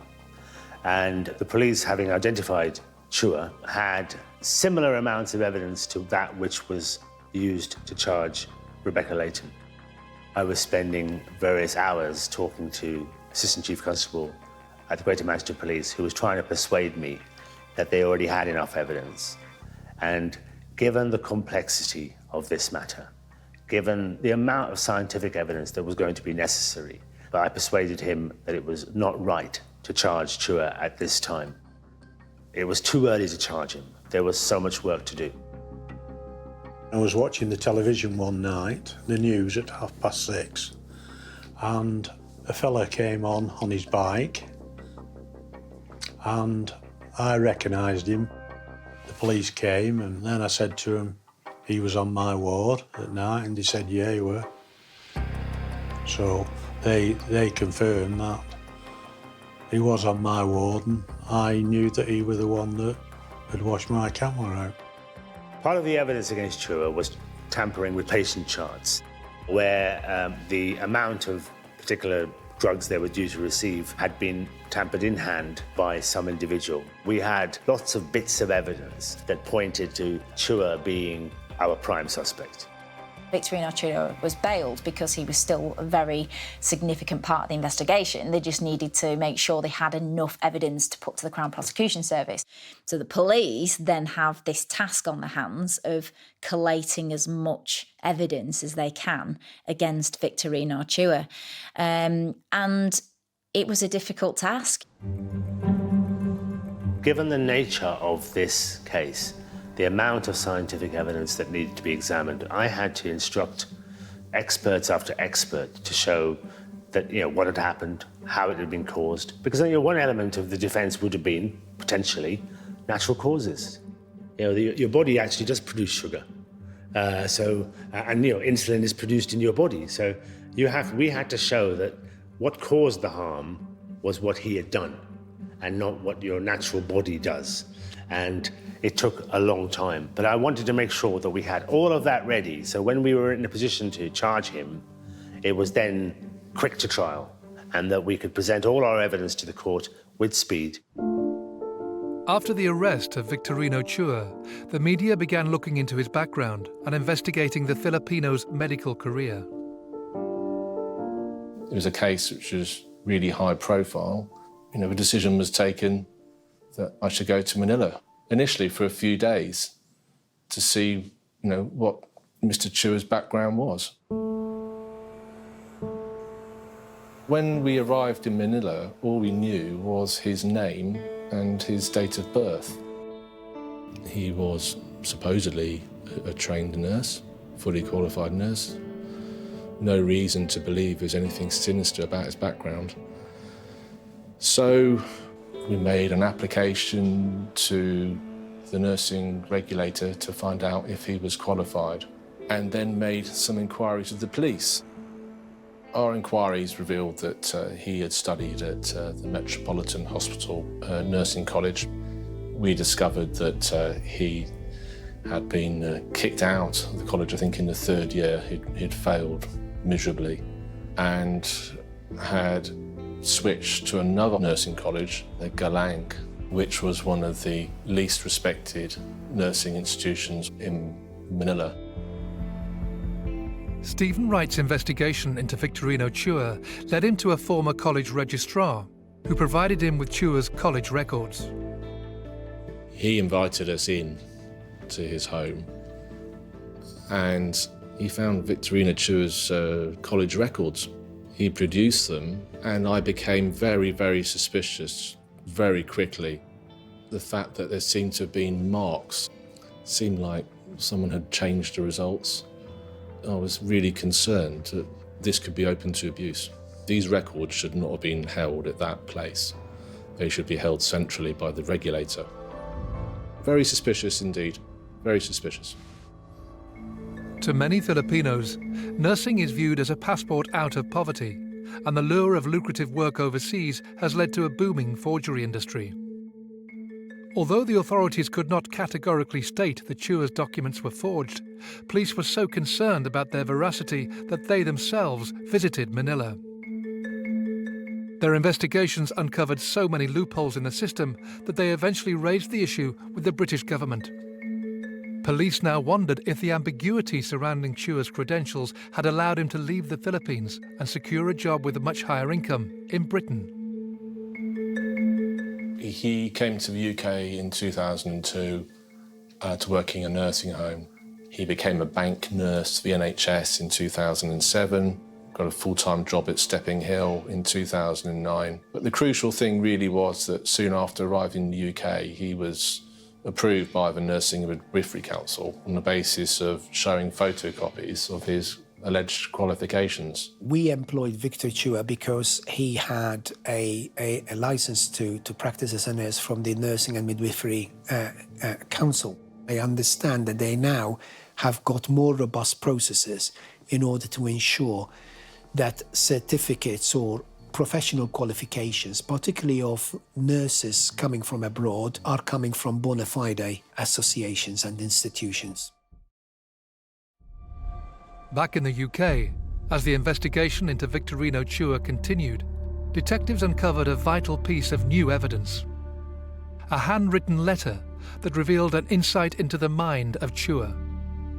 It was written by Victorino Chua about himself. He talks about himself and he talks about his life and he talks about his dark thoughts. And there were certain things in that letter that suddenly kind of pieced this all together for police.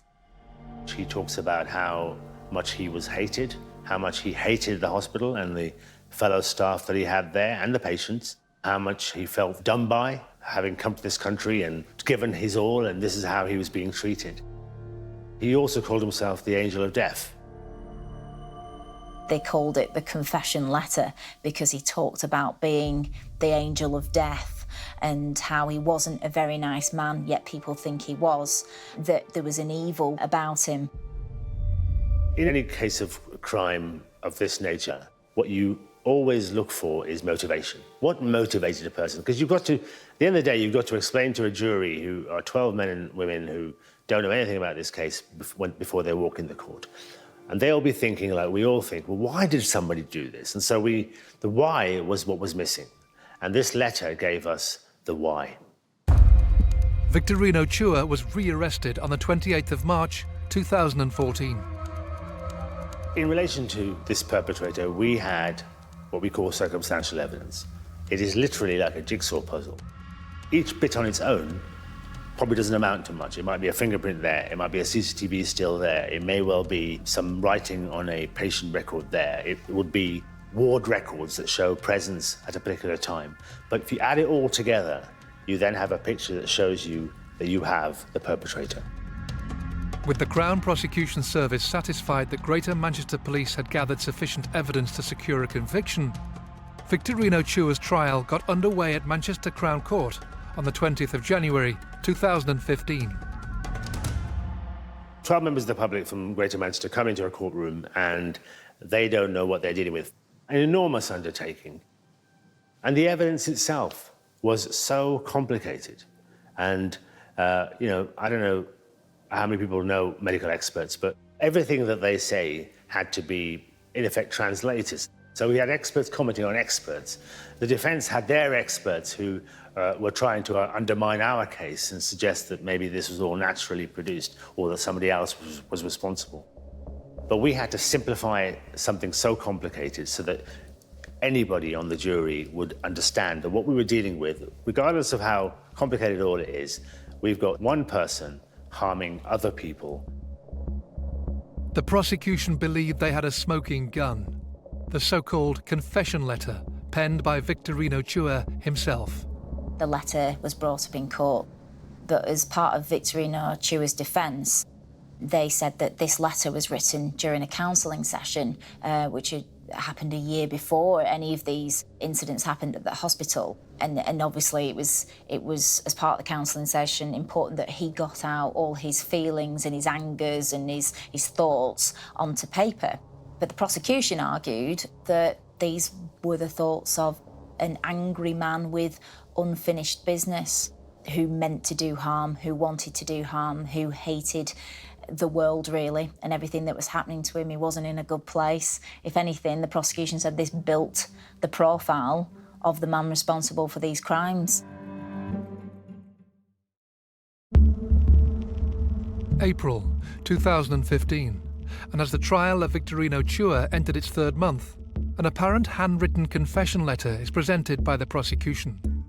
But despite the strength of the letter's content, giving the jury a clearer picture into the mind of the defendant, it still didn't directly tie Chua to the poisonings at Stepping Hill, which led to a spate of hypoglycemic attacks among patients, some with fatal consequences.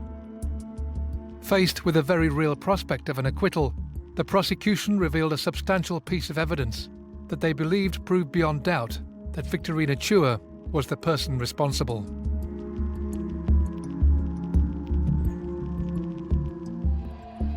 What we discovered during the course of the criminal trial was that Victorina Chua was the nurse who was looking after Grant on the ward over the course of that night when he became very unwell. We know from the testimony of one of his colleagues that he was almost certainly the sole person dealing with Grant. And we discovered that he had taken a blood sugar reading from Grant without any requirement to do so by the medical staff. That sample that was taken was by pure chance kept and frozen. And this would have been completely unknown to Victorina Chua, because as far as the staff were concerned, when they took a reading, they noted down what that reading was, and that sample was destroyed. And that was normally the case, but what they did do, just for medical purposes, every so often, they'd pick a sample and keep it in freezing. It just so happened that Grant Meisel's blood was frozen that night. That sample was sent off to an expert, and he actually managed to find this synthetic insulin in the saline solution, and he ruled that the only way that could have been in the blood was to have been put in there by somebody. Now, that was a hard-hitting piece of evidence that it went alongside the fact that when they looked at the records from that night, Victorina Chua was working that night. On the 18th of May 2015, nearly 4 years after the first poisoning, the jury finally came to a decision. Given what had happened with the earlier charging of Rebecca Layton, we were on tenterhooks. We obviously felt that we had presented the case, a very strong case, a very compelling case. So when the jury came back with a series of guilty verdicts, including murder, we were obviously extremely relieved. I think when you've got a trial which involves a lot of really complex issues and a lot of medical jargon in particular, you do worry that the jury system won't work. So they'll be bamboozled by an able defence QC. I think the police were quietly confident, but it wasn't a nailed-on guilty verdict type case.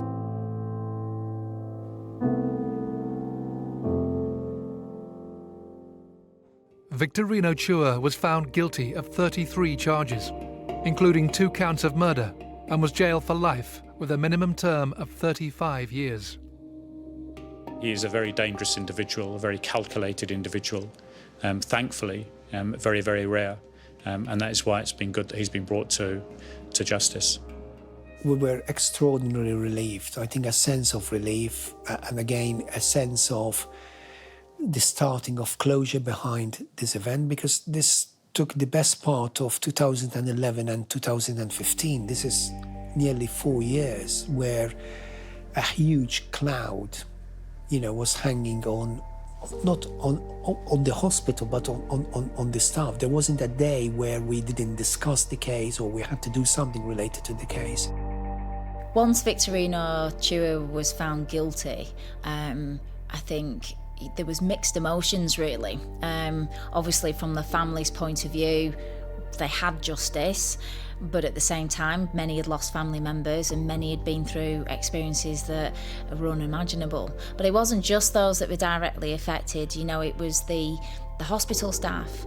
It was the hours of investigative work that the police had to do. We have those victims who received justice at the trial. What we don't know is how many other people he either harmed or attempted to harm. And there are people out there who may well have had doses of something, but they weren't fatal or they weren't anything that caused serious harm. So we will never know how many people Chua hurt. It's very difficult to explain how a human being can get to that kind of level. Now, he's been described as a psychopath, and he must be a psychopath in order to do the things that he did. He didn't care who he harmed. He didn't care who did the harming. You know, he was more than happy for nurses and other doctors and other hospital staff to take the blame and to harm other people. He didn't care which patient got it. He was one of the most calculating criminals I've ever had to deal with. I think Stepping Hill was obviously used as an example, really, in the aftermath of this case as to the standards that all hospitals should adhere to. Stockport NHS Foundation Trust has a duty of care to its patients to ensure that they're looked after properly, and part of that duty of care is ensuring that the healthcare professionals that it employs are people who are able to undertake that job properly. Obviously, Victorino Chua was convicted of a criminal offence, but notwithstanding that, there were lots of issues about his registration, his training, and the extent to which he was looked into properly before being employed by the trust. In response to the questions about Victorino Chua's qualifications, the Nursing and Midwifery Council issued the following statement in May 2015. We understand that Greater Manchester Police have concerns about Mr. Chua's qualifications, but we have not been shown evidence that his documents were fraudulent. When Mr. Chua joined the register in 2002, our registration process allowed applicants to provide photocopies of documentation. We recognise that this was far from ideal, and we have significantly strengthened our processes since then. We now require original documentation, and applicants must undergo a face-to-face interview and a two-stage test of competence. In a statement following Chua's conviction, Anne Barnes, then Chief Executive of Stockport NHS Foundation Trust, which runs Stepping Hill Hospital, said, "Our storage of saline and management of prescription charts at the time of the incident was typical of those in other hospitals across the country. Whilst no hospital systems and processes can offer a complete guarantee against the actions of a determined criminal, additional measures are now in place which go beyond standard practice."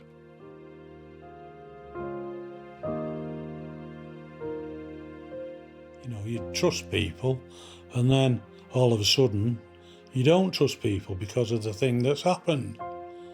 You don't trust anybody then. I was one of the lucky ones, really, that they could have killed me, but they didn't. But I feel sorry for the ones that had died, you know. It's not fair on their family, is it, really? For almost a decade, rumours swirled about children being raped and brutally assaulted in a small town in northwest England. Every time we went up, it always led to something sexual, anything from kissing right through to, you know, sleeping with the person. She was handed over to his supposed nephew simply as a birthday present. Scores of children were being groomed by predominantly British Pakistani men. They targeted teenagers on the streets of Rochdale. All 5 were white and from troubled backgrounds. Rochdale preceded Jimmy Savile. Max Clifford, Rolf Harris, all of that. Everything that we now know of and think of in terms of child sexual abuse followed Rochdale. We discover how it was possible for so many young girls to fall prey to these perpetrators. And so the girls, either too scared to refuse or given so much to drink they didn't know what they were doing, were driven across the north to have sex with queues of men. And why they then found it so hard to escape. If he wanted something, it was either yeah or it happened in a bad way. Their cries for help going unheard by the very people who should have been protecting them. Maybe they just thought I was some stupid kid and it just didn't mean anything. It was an open secret in these communities that this was going on, and the authorities were doing nothing about it. And we question whether the abuse in Rochdale has now been stopped. The people who should have been looking after these girls were effectively turning a blind eye to rape.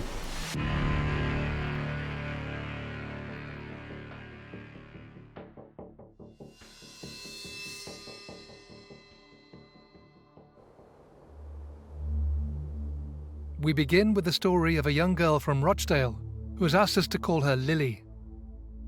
Lily was born into a world of drink and drug abuse. By the time she was 9, she had already lost her father. When I was growing up, it was just really hectic. A lot of it I've blocked out because of the amount of things that have happened. Her mother became an alcoholic, and by the age of 11, Lily was placed with a foster carer. When I was in foster care, because I didn't feel like I was wanted, I used to just go out every day and night and stay out till as late as I could. Age 13, Lily was allowed to move back in with her mother. But due to her battle with alcoholism, her mum wasn't able to offer Lily the stability and love she was desperate for. When I moved back with my mum, it ended up being really, really hard because she was still drinking. I just felt like I was on my own. I felt like I had to be my mum's carer. I wasn't in the best state of mind.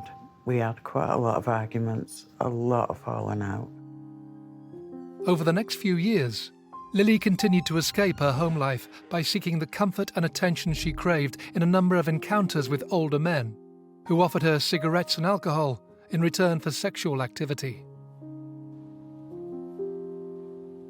Walking out of school one day, Lily, now 15, was approached by a 32-year-old man named Abdul Haq, also known as Sarge. Yeah, love, excuse me. I met a taxi driver who pulled alongside me, said, you know, am I okay, and kind of took like a bit of an interest in me, but it also felt like he was concerned for me, which felt nice because it was that care that I wasn't receiving anywhere else. He said, oh, get in and I'll, you know, take you home. So I got in and he took me home. Then we swapped numbers. A couple of weeks after that, he rang me and he said, can I come over and see you? So I said, yeah. He took me up like an alley kind of thing near the big church in Rochdale near Town Hall. We just parked there and then like did foreplay. Every time I seen him, he used to give me fags. So he used to give me one when I got in the taxi, and then he used to give me the packet to go home with. I didn't really see it at the time, but now that I'm older and looking back, it seems a bit like payment. I think we forget that grooming meets a need. Quite often it meets the need in the young person to feel loved, that somebody cares about them, to feel like they're in a relationship.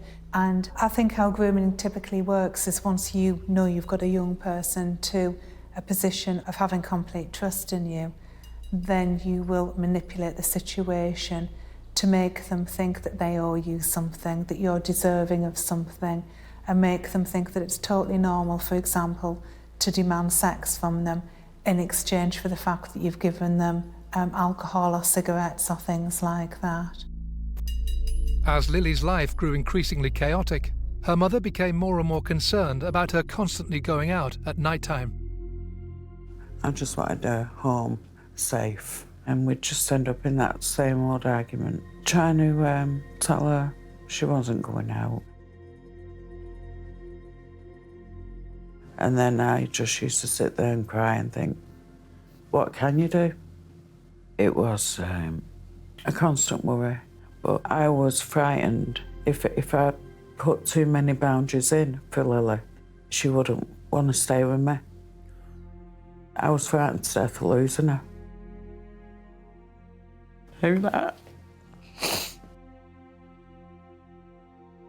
It can be very difficult. It can be very difficult for parents to identify the warning signs and symptoms of abuse and exploitation, and what might be normal testing and sometimes challenging behaviour by children as they develop into young people and then teenagers as well. It's a very difficult dividing line. I started hanging around with this one Asian male, and he used to take me out in his car. We had like foreplay and stuff like that. And then that's when I started getting phone calls off people I didn't know, but I weren't sure how they got my number. Lily found herself being regularly contacted by men who would ask her to spend time with them in their flats. Every time we went up, there was always some kind of alcohol, either vodka, gin or something like that. It always led to something sexual by the end of it. Anything from kissing right through to, you know, sleeping with the person. I felt like they was my boyfriend, and that's what you do. Plus, they'd bought me beer, so, you know, can't really say no. Still just 15, Lily continued to go out at night, and now found herself in what she considered to be a more serious relationship, this time with a 22-year-old man named Freddie Kendukumana. When I first met him, he was fine. We used to talk about the future and, you know, he said he wanted kids with me and I said I wanted kids with him. And then as we got more and more into like the kind of relationship, he started becoming violent, started hitting me. One night, he tried sleeping with me and I said no. And then he didn't take no for an answer. I was scared of him because I knew he was stronger than me. And I knew that if he wanted something, it was either yes or it happened in a bad way. So it was just sometimes easier to just kind of go along with what he said.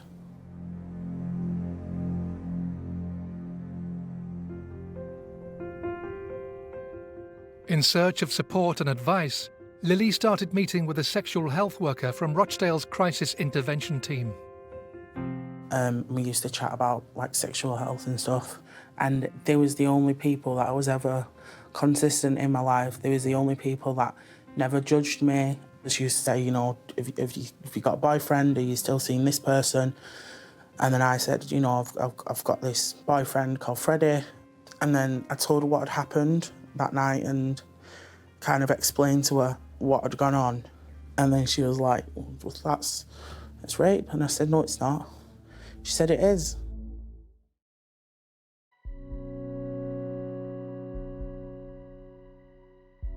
In Rochdale, Greater Manchester, a dark pattern of abuse was slowly starting to be revealed. From the ages of 11 to 16, Lily was sexually exploited by a number of older men as she searched for an escape from the misery of her life. It wasn't until she received help from a sexual health worker that she realised the attention she'd been receiving was actually abuse. I knew what rape was, but with me and him, it couldn't be because he was my boyfriend. So that's why he did what he did. That was what I would, you know, is in my own head. So I thought about it and then I was like, well, it must be, you know, and then it kind of clicked. In November 2008, 15-year-old Lily was taken to see a Rochdale police officer so that she could give a statement about the abuse she had suffered from Freddie Kendukumana. When I first reported the thing with Freddie, it was a male police officer and he was kind of like sighing and had his head in his hands and just looked really disinterested. After I did the interview, the contact just dwindled away to nothing. I just felt like maybe I was overreacting, you know, maybe they just thought I was just some stupid kid and it, you know, it didn't mean anything. I can't imagine anything worse as a victim of abuse than finally realising you're being abused, plucking up the courage to tell somebody that you've been abused and then nothing being done and you're being abandoned to your abuser. I can't imagine a situation that leaves you more terrified and more vulnerable. Police were basically dismissive of victims, that these were all young girls who were vulnerable or in care, often poor families. They didn't have any social standing, they didn't know how the justice system worked. They were expendable really, and the police's attitude was to, these girls were abused and then they were blamed for the abuse, that they were told they were making poor decisions or these were lifestyle choices, or in some cases they were called scrubbers or that they were prostitutes. So the victims really, the police's attitude to the victims was just to be entirely dismissive and indifferent really. In Rochdale, there were certainly workers out there, some professionals out there who were recognising what was happening and desperately trying to raise awareness of it. But I think within the culture of what was going on, they really were lone voices. With a lack of interest shown from the police and social services, Lily found the pull of affection too hard to break away from. Still 15, Lily found herself in a relationship with a 23-year-old man named Rahiz Khan.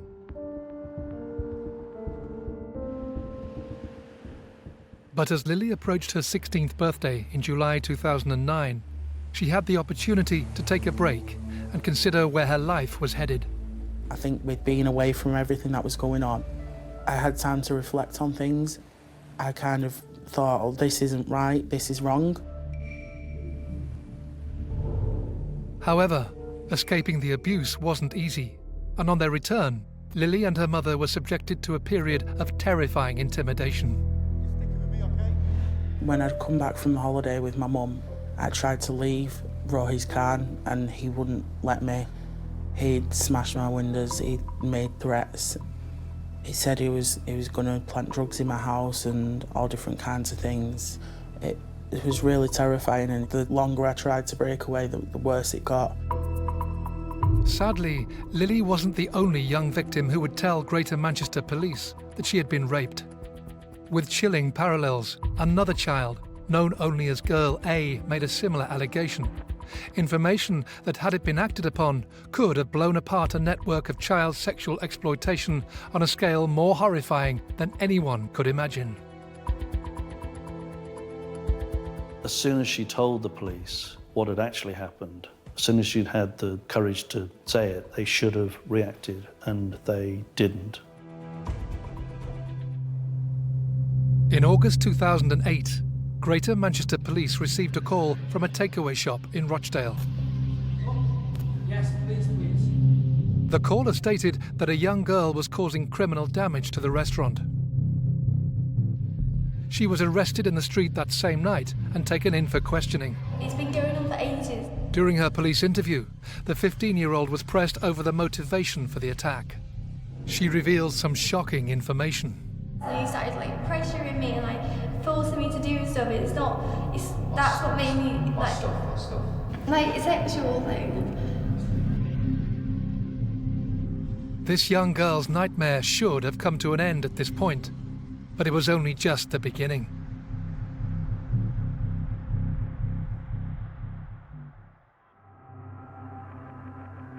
Known only as Girl A for legal reasons, this child's ordeal began weeks earlier when she started visiting two local Rochdale takeaways, Tasty Bites and the Balti House.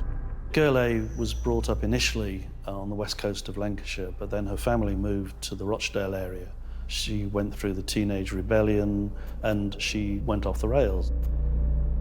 Girl A fell into the clutches, basically, of an older girl who initially seemed to be a really good friend, and so embraced this new life of fun, drinking, staying out late at night, coming back whenever she felt like it, and was effectively lulled into a false sense of security, thinking that her friend would look after her. But on one particular day, the suggestion was, we will go to a takeaway, we can get some free food, which they'd done before, and actually it was a complete betrayal and that she was being groomed. A worker in one of the takeaways, 55-year-old Shabir Ahmed, appeared to offer a warm and comforting refuge for Girl A and her friends during their numerous visits, giving free food, alcohol and cigarettes to the girls. This went on for several weeks, until things took a sinister turn. On this particular afternoon, Shabir Ahmed, he said that he just wanted a chat. He starts talking to her about, I've given you things, now it's time for me to have something, and then ushers her upstairs. She was reluctant, but felt that she had no option but to go up. Bear in mind, she's very much a child. He's in his 50s, and suddenly she realizes it's payback time.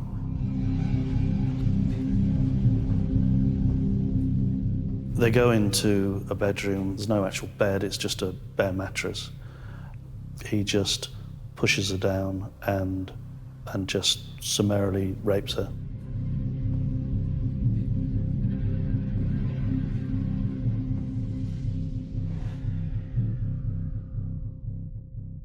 Afterwards, she's in floods of tears, she's bereft, and what he says to her is something that ultimately is horrendous. He says, "Don't cry, I love you." What is a girl of 14 supposed to make of that?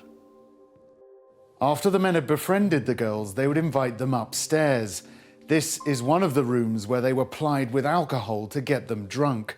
And this is one of the rooms where they were sexually exploited. For some of the girls, it became a way of life.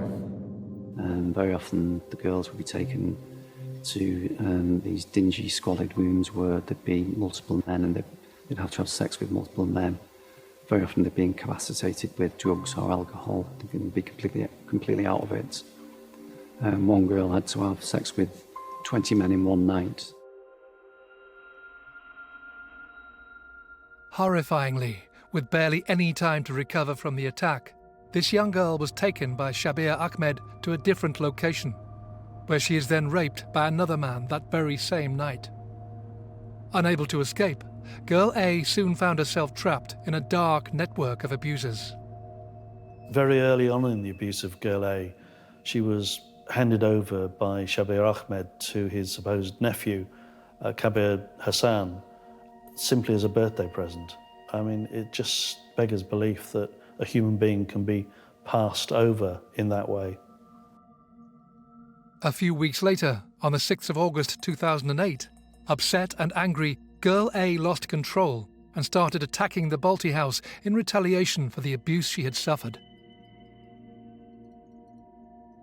She snapped, wasn't going to take any more. The call had been made to the police by Kabir Hassan, and within a very short time was arrested for criminal damage. She was the villain of the piece, supposedly, but once she got in to be questioned, she suddenly told them, "I've been raped." After documenting girl A's accusations, Greater Manchester Police spent the following 11 months investigating her serious claims. Shabir Ahmed and Kabir Hassan were arrested and interviewed, but denied the allegations. They were bailed pending further forensic results. A, meanwhile, was charged with criminal damage.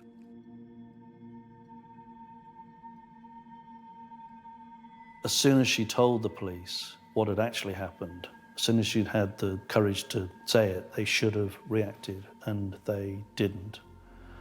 Not properly, and therefore she felt betrayed. She had nowhere to go, and very rapidly fell into the clutches of an even more ruthless man in many ways, Abdul Aziz. 37-year-old Abdul Aziz was a local taxi driver and also the ringleader of an even larger grooming gang. She got caught up in a world where if she was going to school, she would be texted or rung. Men would turn up in vehicles, off then, back to the house, out of school uniform, and off to be raped. She was trapped, and genuinely trapped. Couldn't get out, couldn't break away. We'd get in the car and then they'd drive us, and we'd get to the place, a flat or a house, and then there'd just be different men there waiting. Towards the end it was like, it could be up to 5 different men in a day. It wasn't until this young girl found herself pregnant and no longer wanted by the perpetrator that she was able to escape from this horrific web of cruelty. The abuse that girl A suffered started in August 2008, but was over by the end of that year. But she'd gone through 4 months of hell, effectively. In July 2009, 11 months on from the moment she reported being raped to police, a letter from the Crown Prosecution Service stated that on the basis of the police investigation put to them, she would not be deemed a credible witness in court. When the case was updated by a police officer, the note stated, "They do not consider there is sufficient evidence to provide a realistic prospect of conviction of rape, given the unreliability of C1. The investigation into girl A's claims were marked "No further action." It's very clear that abusers in Rochdale were laughing. They were able to absolutely exploit a situation where professionals were not doing anything or not doing anything proactive to remove children from abusive situations. I think the most shocking element is that the people who should have been looking after these girls, should have been in place to protect them, were completely failing in their duty, effectively turning a blind eye to rape. 2 girls, 2 tragic tales, and 2 sets of desperate pleas for help simply being ignored. The state weren't interested, the police weren't interested, prosecutors weren't interested, social services weren't interested. The reversal of the decision not to prosecute was the opportunity to put everything right.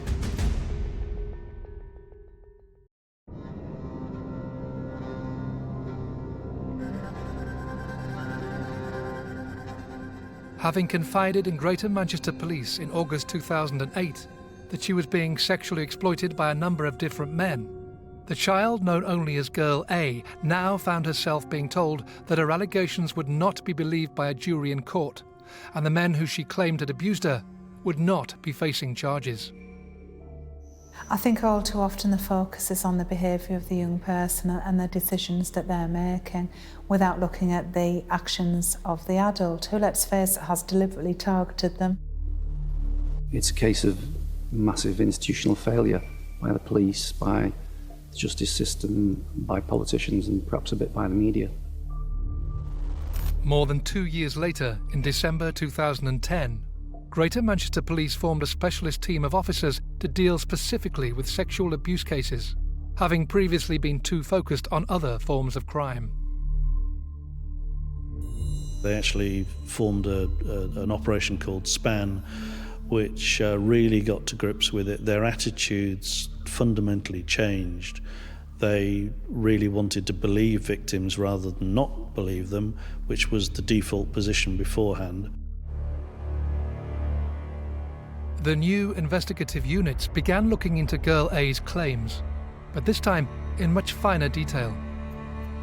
What they started to uncover was a complex web of victims and abusers who were often only known by their nicknames. The inquiry was further complicated by the fact that many of the victims identified were reluctant to come forward or struggled to remember the details of their abuse, having been under the influence of drink and drugs. Once police forces up and down the country started actively looking for child sexual exploitation, what shocked them was the scale of it. As more and more victims came to light, so did the list of perpetrators, the majority of whom were British Pakistani men and working in Rochdale's nighttime economy. One man's name in particular came to the forefront. Shabir Ahmed, nicknamed Daddy, earlier arrested and investigated in 2008 when Girl A had accused him of rape, was now revealed to be a potential ringleader of a large grooming gang. But because the Crown Prosecution Service had already stated there wasn't credible evidence against him, Greater Manchester Police faced a huge sticking point. The prosecution solely relying on evidence from Girl A, whose integrity had been called into question. Without being able to charge the ringleader, they wouldn't be confident in securing convictions against the other members of the gang. But in May 2011, changes were made within the CPS, and Nazir Afzal became the Chief Crown Prosecutor for the northwest of England. I was familiar with this issue of grooming gangs up and down the country, but I had not had direct handling of one of these cases myself. I wanted to firstly understand whether there was an issue here, and secondly, whether there were any live cases that I could work on or my teams could work on. And so pretty much within the first couple of days, my colleagues brought to my attention this case that had started some years before, 2008 in fact. The case that Nazir began to focus on was that of Girl A. There was a very, very poor police investigation. Certainly back then, they took the view that this young girl could never be believed by a jury. So a decision that had been taken in 2009 not to prosecute Shabir Ahmed and the other man in relation to Girl A meant that potentially nobody could be prosecuted. So without reversing the decision, it would have undermined the cases against all the other men, because they could turn around to a jury and say, well, why am I here when he, alleged ringleader, is not here? It was pivotal that that decision was taken. The rest of the case, like a pack of cards, would have just fallen over. In June 2011, Nazir Afzal made the incredibly rare decision to overturn the original ruling made by the CPS almost 2 years earlier. Greater Manchester Police were finally given the power to bring charges against 58-year-old Shabir Ahmed and 24-year-old Kabir Hassan. The reversal of the decision not to prosecute was the opportunity to put everything right. If it hadn't been reversed, then nothing else could have happened. And then the lid came off it, and this became a scandal that was in the public eye, and it became political, and it then had to be confronted on a political level and within the police and the authorities. With the help of the victims identified during Operation Span, including Girl A, Greater Manchester Police were now able to bring charges to 11 members of the gang.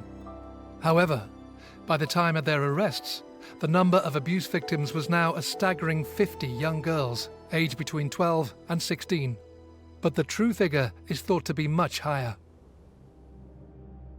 In the Rochdale case, there were dozens of victims, but when it came to trial, it was reduced to the few that we know about. One of those was a girl of 13 who had convinced herself that she was in love with a 42-year-old taxi driver. What was love for her was simply a passport for abuse for him. She actually became pregnant, and there was another girl who was taken to a flat, and maybe 20 men would be queuing to have their turn with her. And so the girls, either too scared to refuse or given so much to drink they didn't know what they were doing, were driven across the north to have sex with queues of men. Among many shocking facts, how long it all continued. In February 2012, the trial began at Liverpool Crown Court, with Girl A as a key witness. Ringleader Shabir Ahmed made a memorable impression in court. Shabir Ahmed was notorious for being a showman, being incredibly arrogant. He would glare at the jurors as they came in and out. Shabir Ahmed was desperate to make it very clear that the whole of society was to blame for the abuse. The fact that these young girls were allowed to go out in the evenings and not have stable families around them was the reason why he could abuse them. A stupid defense, but nonetheless, that's what his defense amounted to. Despite previously being told she wouldn't make a believable witness, Girl A courageously gave evidence via a video link.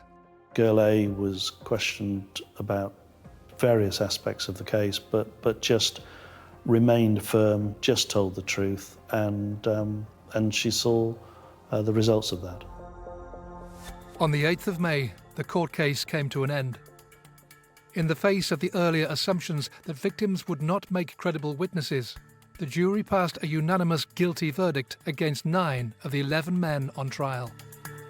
This has been a fantastic result for British justice. These victims have been through the most horrendous of crimes, and I just want to commend their bravery in relation to the ordeal they've had to go through.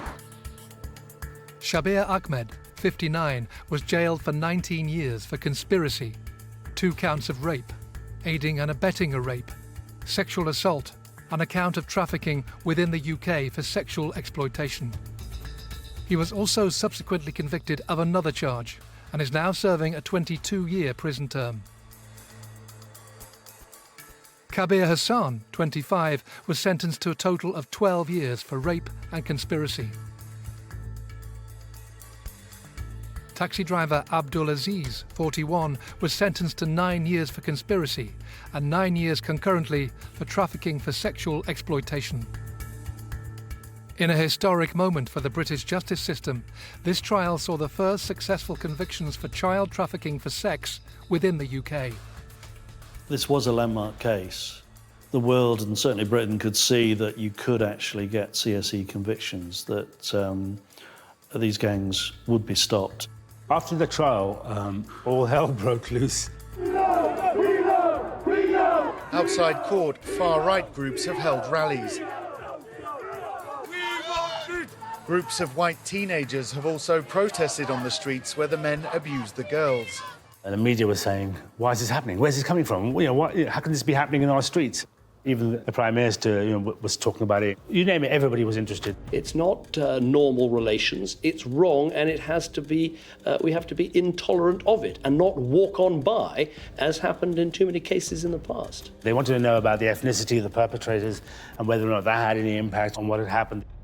It's sometimes very difficult. People are very knee-jerk, and they see street grooming and think, oh my God, that's the only place children are going to be abused.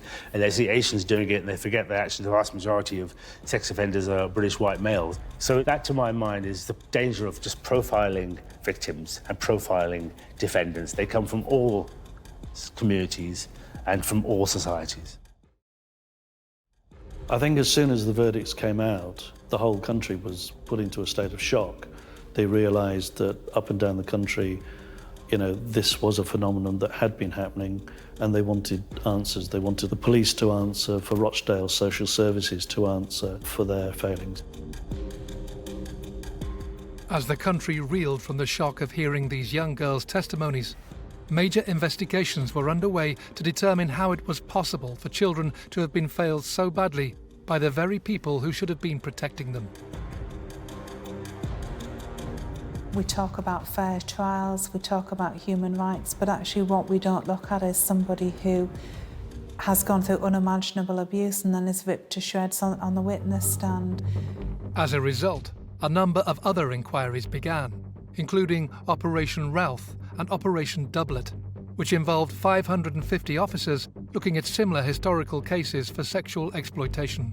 Investigators revealed that they had shockingly discovered a further 50 potential perpetrators in connection to their ongoing investigations. Detectives investigating a suspected second child grooming case in Rochdale have confirmed they've arrested 9 men. Aged between 24 and 38 years old, the men have been bailed pending further inquiries. The Rochdale case effectively opened the floodgates, and police finally got to deal properly with the issue. They looked back at cases that they should have looked at before. The police approached me when I was 17 and said they was reinvestigating all old sexual abuse cases. Having been assured by police that this time around her claims would be taken seriously, Lily began helping detectives with their inquiries. The more interviews I did, the more stuff I was remembering. I don't think they realised the scale of how big it was. My mental health really deteriorated and I couldn't handle it. I had a point where I tried to commit suicide and I just didn't even want to be here anymore. Despite the trauma caused by reliving the abuse through her police interviews, Lily bravely continued assisting with the investigations. When the police first approached me, they said to me, there's a big possibility you'll have to give evidence. Even though I'd been shown the courtroom, it still didn't prepare me at all for what I had to go through. Nobody can exaggerate how traumatic any trial is, and particularly when it's sex offending. You are having to talk about the most intimate things that have happened to you, and you're a child. Lily took part in 4 separate trials in September and October 2013 and June 2014. On trial, 12 different men who had abused Lily between 2004 and 2009. Amongst these 12 men were 37-year-old Abdul Hook, the taxi driver Lily knew as Sarge, 27-year-old Freddie Kendakumana, the older man she thought of as a boyfriend but repaid her with violence and rape, and 28-year-old Rohis Khan, a man who had sexually exploited Lily and then threatened her and her mother when she tried to escape the abuse. When I had to give evidence, it was the worst thing I've ever done. It just felt like I was being abused all over again. These young girls had to be subjected to daily cross-examination by several barristers on behalf of defendant upon defendant. It went on for days and days and days. It often amounted to bullying and badgering. They tried to say I was completely bonkers and I couldn't decipher from what was real and what wasn't real, that I would go with anyone and everyone, that it was my fault and that I made my own choices. And it was just horrible. I just felt like scum, like I was nothing. On the strength of Lily's evidence, Abdul Hook was found guilty of sexual activity with a child and was jailed for 4 years. Freddie Kendakumana was convicted of rape and sexual activity with a minor and jailed for 8.5 years. Rohis Khan was convicted of sexual activity with a minor and witness intimidation and jailed for 6.5 years. 6 of the males were acquitted, and 2 other men were found guilty of sexually exploiting Lily, and both received jail terms. In a way, I've got justice for what the men did, but if I walked down the street now and I was raped, I wouldn't go to the police. Not because of the police, just because I wouldn't put myself through being re-victimised again and again and again. After Rochdale, the law was changed. We put in place guidance for prosecutors, guidance for police officers, new support mechanisms for victims, and looked at the whole trial process itself in a way that we've never done before. It's difficult to underestimate how much has changed, which did not exist back in 2012.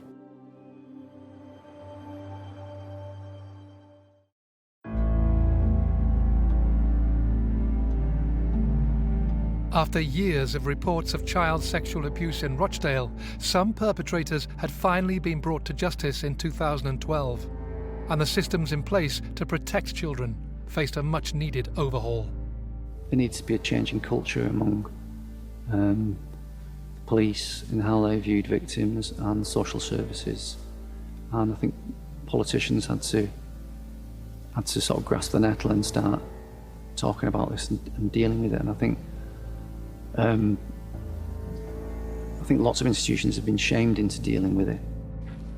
On behalf of Greater Manchester Police, I want to apologise to all of those vulnerable children who were let down in 2004 when Greater Manchester Police did not thoroughly investigate the abhorrent offences that had been committed against them. Greater Manchester Police apologised for failings which led to children being put back in the hands of their abusers.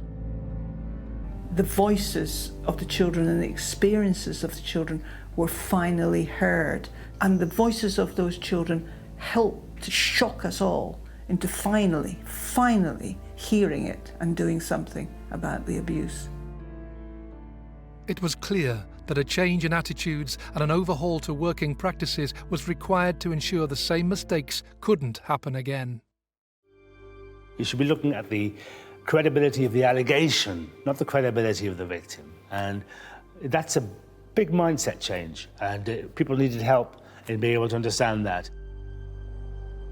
Nationally, we're seeing government recognising child sexual abuse and exploitation as a national threat alongside terrorism. And then at local level, we are seeing improvements finally in relation to better understanding, better training for frontline social workers, police officers, health workers, and their leaders as well. We talk to hotels, we train hotel receptionists. We go into ice cream parlours and shisha bars. We go anywhere that we think young people might be a target for someone to groom them. And that's something that didn't happen 10 years ago. Rochdale preceded Jimmy Savile, Max Clifford, Rolf Harris, all of that. Everything that we now know of and think of in terms of child sexual abuse followed Rochdale. And people tend to forget how important that was in terms of a landmark, how important it was in terms of changing the way people worked and giving victims a voice which previously had been denied. We can never guarantee that children, young people, adults will never be harmed. All I can say is that in Rochdale, we could not be working harder at making sure that what we do is effective and to try and make this a safer place.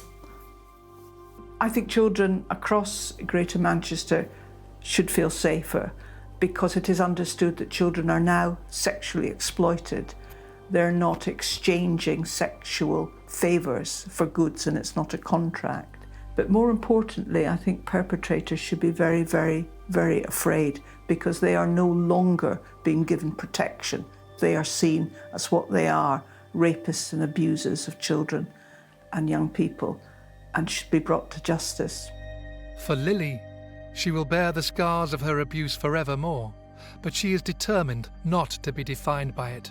Once I can get through this part of my life and I can get my life on track, I want to be remembered for things like helping people or, being really good at something. I don't want to be reminded of being that vulnerable girl who couldn't defend herself. That's not what I want to be remembered by.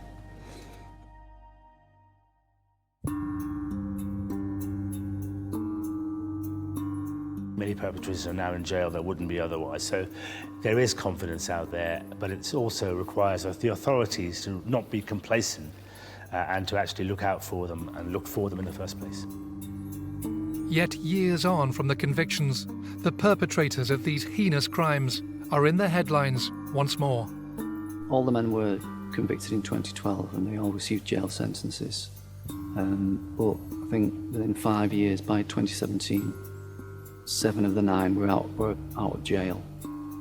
And then we heard stories about the perpetrators being back in Rochdale. It's been through many courts and taken years, and they've appealed and appealed and appealed, but they've actually continuously lost. But they've not been deported, and the suspicion is that all 4 of them have invoked their human rights. That's the right to private life.